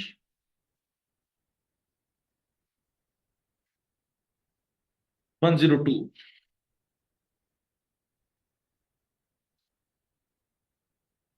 102 में क्या कह रहे हैं, which two of the following statement describe the information a goods receive note. Goods receive note जो है, जिसको जीआरएन कहते हैं, कौन कौन सी इंफॉर्मेशन जो है ना वो लिखी जाती है। ठीक है, तो अल्फा में कह रहा है कि information use to update the inventory record, बिल्कुल ठीक कहा है। Information to check that correct prices, GRN पे तो प्राइसेस होती नहीं है, लिहाजा आपका ये जो ऑप्शन बीटा है ये बिल्कुल गलत कह रहा है। आगे चलते हैं। उसने दो स्टेटमेंट के बारे में पूछा होगा कि दो स्टेटमेंट इसमें सही होंगी। तो चार्ली के बारे में क्या कह रहा है, information to check that the correct quantity of goods has been recorded on the supplier advice. वो कहता है कि जी गुड्स रिसीव नोट बनता इसलिए है कि हमने क्या माल वसूल किया, जो माल वसूल किया है उसी को ही हम लिख कर देते हैं कि हमने ये माल वसूल किया, और वसूल करने की जो डॉक्यूमेंट तैयार की जाती है उसको हम जीआरएन कहते हैं। तो चार्ली डॉक्यूमेंट भी बिल्कुल सही कह रहा है, और चार्ली जो है ना वो बिल्कुल सही डिस्क्राइब कर रहा है। डेल्टा में कह रहा है, क्या कह रहा है कि information to record any unused material which are return to, no ये बात ऐसी है ही नहीं। गुड्स रिसीव नोट में सिर्फ ये लिखा जाता है कि जी कौन सा माल वसूल किया, तो डेल्टा बी जो है ना वो ऑप्शन गलत है। तो हमारी कौन सी ऑप्शन सही है, एक अल्फा सही है और एक चार्ली सही है। बी और डी जो है बीटा और डेल्टा जो है ना वो गलत है। चलिए जी आगे चलें। 103।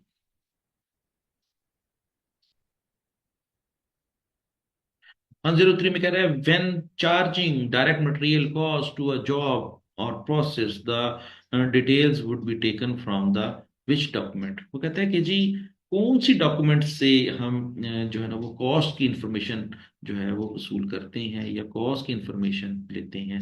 When charging the direct material to a job और प्रोसेस, जॉब को या प्रोसेस को जब हम कॉस्ट चार्ज कर रहे होते हैं, मटेरियल चार्ज कर रहे होते हैं, तो ये कहाँ से जो है ना वो मिलता है, मटेरियल रेक्विजिशन से मिलता है। ठीक है, तो आपका जो जवाब है वो बिल्कुल सही है, मटेरियल रेक्विजिशन से ही मिलता है। मैं इसके बारे में थोड़ा सा बता देता हूँ कि देखिए जो डिपार्टमेंट जो है वो कोई चीज़ प्रोड्यूस करना चाह रहा होगा, तभी वो रॉ मटेरियल जो है ना वो स्टोर डिपार्टमेंट से मांगेगा ना। और अगर वो प्रोड्यूस नहीं करना चाह रहा तो फिर वो क्यों मांगेगा। तो इसका मतलब ये हुआ कि जब कभी भी किसी भी डिपार्टमेंट को मटेरियल चार्ज किया जा रहा होता है, तो फिर क्या, फिर कौन सी इंफॉर्मेशन या कौन सी डॉक्यूमेंट इस्तेमाल की जाती है, मटेरियल रेक्विजिशन इस्तेमाल की जाती है। परचेज रेक्विजिशन ये तो करता ही स्टोर डिपार्टमेंट है, परचेज डिपार्टमेंट को रिक्वेस्ट करता है, तो वहां पर तो प्रोडक्शन नहीं होती। और इसी तरीके से गुड्स रिसीव नोट कौन जो है ना वो जारी करता है, ये स्टोर डिपार्टमेंट जारी करता है। ठीक है, तो प्रोडक्शन स्टोर डिपार्टमेंट तो नहीं करनी थी, इसलिए ये डॉक्यूमेंट जारी नहीं करेगा। तो इसका मतलब क्या हुआ, परचेज ऑर्डर, ये तो नया माल खरीदने के लिए ऑर्डर प्लेस किया जा रहा है, तो इसका मतलब ये कि जो डिपार्टमेंट चीज प्रोड्यूस करता है वही मटेरियल मांगेगा, और मटेरियल मांगने के लिए कौन सी डॉक्यूमेंट यूज की जाएगी, मटेरियल रिक्विजिशन मांगी जाएगी। और मटेरियल रिक्विजिशन के जरिए ही पता चलेगा कि इस डिपार्टमेंट ने कितने यूनिट जो है ना वो बनाई हैं और कितने माल के जरिए बनाई है। तो ये बीटा आपकी जो है ना वो करेक्ट ऑप्शन है। आगे चलते हैं। वो कहते हैं कि 104, which two of the these documents are match with the goods receive note in buying process.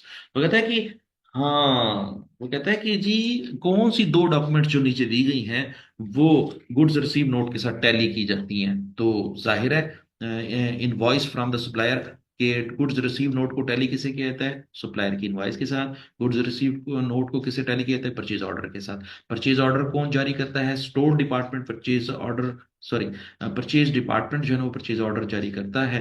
तो परचेज ऑर्डर को कंपेयर किया जाता है गुड्स रिसीव नोट के साथ, और गुड्स रिसीव नोट को टैली किया जाता है इनवॉइस के साथ। तो ये दो डॉक्यूमेंट जो है ना वो आपने याद रखनी है कि गुड्स रिसीव नोट को किस किस के साथ टैली किया जाता है, परचेज ऑर्डर के साथ और परचेज इनवॉइस के साथ। चलें जी आगे चलते हैं। 105। मेरा ख्याल है ये क्वेश्चन भी आपके जो है ना मुकम्मल होने वाले हैं। जल्दी जल्दी इसको मुकम्मल करते हैं ताकि जो है ना ये हमारा टॉपिक मुकम्मल हो जाए। The following relate to the management of raw material. Raw material की मैनेजमेंट करने के लिहाज से कौन कौन सी स्टेटमेंट बिल्कुल ठीक है। Holding cost per unit of inventory would increase. वो कहता है कि जी जब हम बात करते हैं ना होल्डिंग कॉस्ट रॉ मटेरियल की मैनेजमेंट के लिहाज से, तो होल्डिंग कॉस्ट बढ़ जाती है, तो बिल्कुल गलत बात की है। हम तो मैनेजमेंट कर ही इसलिए रहे होते हैं ताकि जो है ना हमारी कॉस्ट कम से कम हो जाए। तो पहली स्टेटमेंट तो गलत है। दूसरी statement, the economic order quantity would in decrease, ये क्या बात हुई। जो मैनेजमेंट ऑफ रॉ मटेरियल होता है उसके अंदर तो जो है वो हमने हर चीज़ की मैनेजमेंट करनी होती है, और मैनेजमेंट में क्या करना होता है कि हमने उतनी ही चीज़ खरीदनी होती है जितनी हमें ज़रूरत है। तो ऑप्शन जो है वो आपकी जो दूसरी स्टेटमेंट है ये भी गलत है। वो कहते हैं average inventory level would increase. हाँ, एवरेज लेवल इन्वेंट्री लेवल जो है वो इंक्रीज करते हैं। तो ये जो है ना वो इन्वेंट्री को मैनेज करने के लिहाज से बिल्कुल सही है। तो इसका मतलब ये हुआ कि जो चौथी ऑप्शन है, total ordering cost would decrease. Ordering cost, देखें, मैनेजमेंट ऑफ रॉ मटेरियल का मतलब ये होता है कि उतना ही माल खरीदें जितना जो है ना वो हमें ज़रूरत है। तो इसका मतलब क्या होगा, ऑर्डरिंग कॉस्ट तो इसके ज़रिए डिक्रीज नहीं होती। ऑर्डरिंग कॉस्ट तो इसके ज़रिए जो है वो डिपेंड करता है कि किस तरह और कितना ऑर्डर है और कितने ऑर्डर्स प्लेस करने हैं एक साल के अंदर, उसी के मुताबिक जो है ना वो आपकी कॉस्ट डिक्रीज करती है। तो बेसिकली जो है ना वो जैसे ही एवरेज इन्वेंट्री लेवल बढ़ते हैं आपकी ऑर्डरिंग कॉस्ट बल्कि क्या होता है, बढ़ती है। ठीक है। अच्छा जी, तो इस लिहाज से हमारी कौन सी ऑप्शन क्लिक करती है, तो अल्फा ऑप्शन जो है ना वो बिल्कुल सही क्लिक करती है। आपने अल्फा को लॉक कर दिया। ठीक हो गया। अच्छा जी, 106, 106 में क्या कह रहे हैं, which of the following at least relevant to the simple economic order quantity model for the inventory. वो कहता है कि जी सिंपल हमारा इकोनॉमिक ऑर्डर क्वांटिटी लेवल जो है वो किससे रिलेट करता है, सेफ्टी स्टॉक के साथ, एनुअल डिमांड के साथ, होल्डिंग कॉस्ट के साथ, ऑर्डरिंग कॉस्ट। वो कहते हैं कि जी हम क्यों इकोनॉमिक ऑर्डर क्वांटिटी का मॉडल को जो है ना वो मेंटेन करते हैं या क्यों इसको यूज करते हैं, तो हम सेफ्टी इन्वेंट्री के लिए यूज करते हैं, ताकि जो है ना हम एक ऐसी इन्वेंट्री खरीद लें जो कि जो है ना वो हमारे हमें स्टॉक आउट भी ना हो, और ज़्यादा भी स्टॉक ना खरीद लें, और हमारी होल्डिंग कॉस्ट भी ना बढ़े, और हम हर लिहाज से जो है ना वो, तो ये सेफ्टी इन्वेंट्री के पॉइंट ऑफ व्यू से जो है ना वो हम सिंपल इकोनॉमिक ऑर्डर क्वांटिटी को यूज करते हैं। तो हमारी ऑप्शन अल्फा जो है वो सही है। चलें जी आगे चलें। 107, वो कहता है कि the following document are use in the accounting for raw material. Raw material के लिहाज से कौन सी डॉक्यूमेंट यूज की जाती हैं, तो इसमें चार डॉक्यूमेंट्स की बात कर रहा है। Goods receive note, material return note, material requisition note, delivery note. कौन कौन सी डॉक्यूमेंट जो है ना वो हम अपने अकाउंटिंग रिकॉर्ड को मेंटेन करने के लिए करते हैं। तो इसमें हमारे पास दो डॉक्यूमेंट्स हैं, एक गुड्स रिसीव नोट है और एक गुड्स डिलीवरी नोट है। तो इसके लिहाज से हमारा जो मटेरियल रिटर्न नोट, ठीक है, और हमारे पास तीसरी डॉक्यूमेंट क्या है, हमारे पास मटेरियल रिक्विजिशन नोट। और इसे हम पहले इरेज कर लेते हैं ताकि क्वेश्चन सॉल्व करने के लिहाज से आसानी। अच्छा जी, the following documents are use in accounting for raw material. Raw material के लिहाज से कौन सी डॉक्यूमेंट्स जो है वो यूज की जाती हैं, तो मटेरियल रिटर्न नोट जो है वो यूज किया जाता है। तो इसके लिहाज से हमारी जो ऑप्शन चार्ली है वो हम इसको लॉक करेंगे। ठीक हो गया। और हमारे पास 108 क्वेश्चन नंबर है, इसमें वो कहना चाह रहा है, मेरे ख्याल है भी आखिरी question. 108, which of the following document should be checked before a purchase invoice is paid. Purchase invoice को पे करने से पहले क्या क्या चेक किया जाता है, to confirm that the prices and the quantities are correct. तो उसमें जो है ना वो दो किस्म की चीजें हैं। प्राइस को चेक करने के लिए क्या देखेंगे, परचेज ऑर्डर को चेक करेंगे, ठीक है ना, और क्वांटिटी को चेक करने के लिए क्या करें, गुड्स रिसीव नोट, कि कितनी जो है ना वो आपकी परचेज ऑर्डर है और कितना जो है ना वो आपने स्टॉक रिसीव किया है। तो आपने डेल्टा को यूज करना है, डेल्टा इंफॉर्मेशन के जरिए आपने उसको प्राइस और क्वांटिटी को चेक करना है। ठीक हो गया। तो ये थे आपके एमसीक्यूज जो कि हमने सॉल्व किए। मैंने कोशिश की है कि आपको कम वक्त में ज़्यादा समझाने की कोशिश की है, फिर भी अगर आपको कोई चीज़ समझ ना आई हो तो वो आपने मुझसे जो है ना वो दोबारा पूछनी है। नेक्स्ट सेशन में हम अकाउंटिंग फॉर लेबर की बात करेंगे। आज तक के लिए इतना ही है। इंशाल्लाह कल मुलाकात होगी। अल्लाह हाफिज।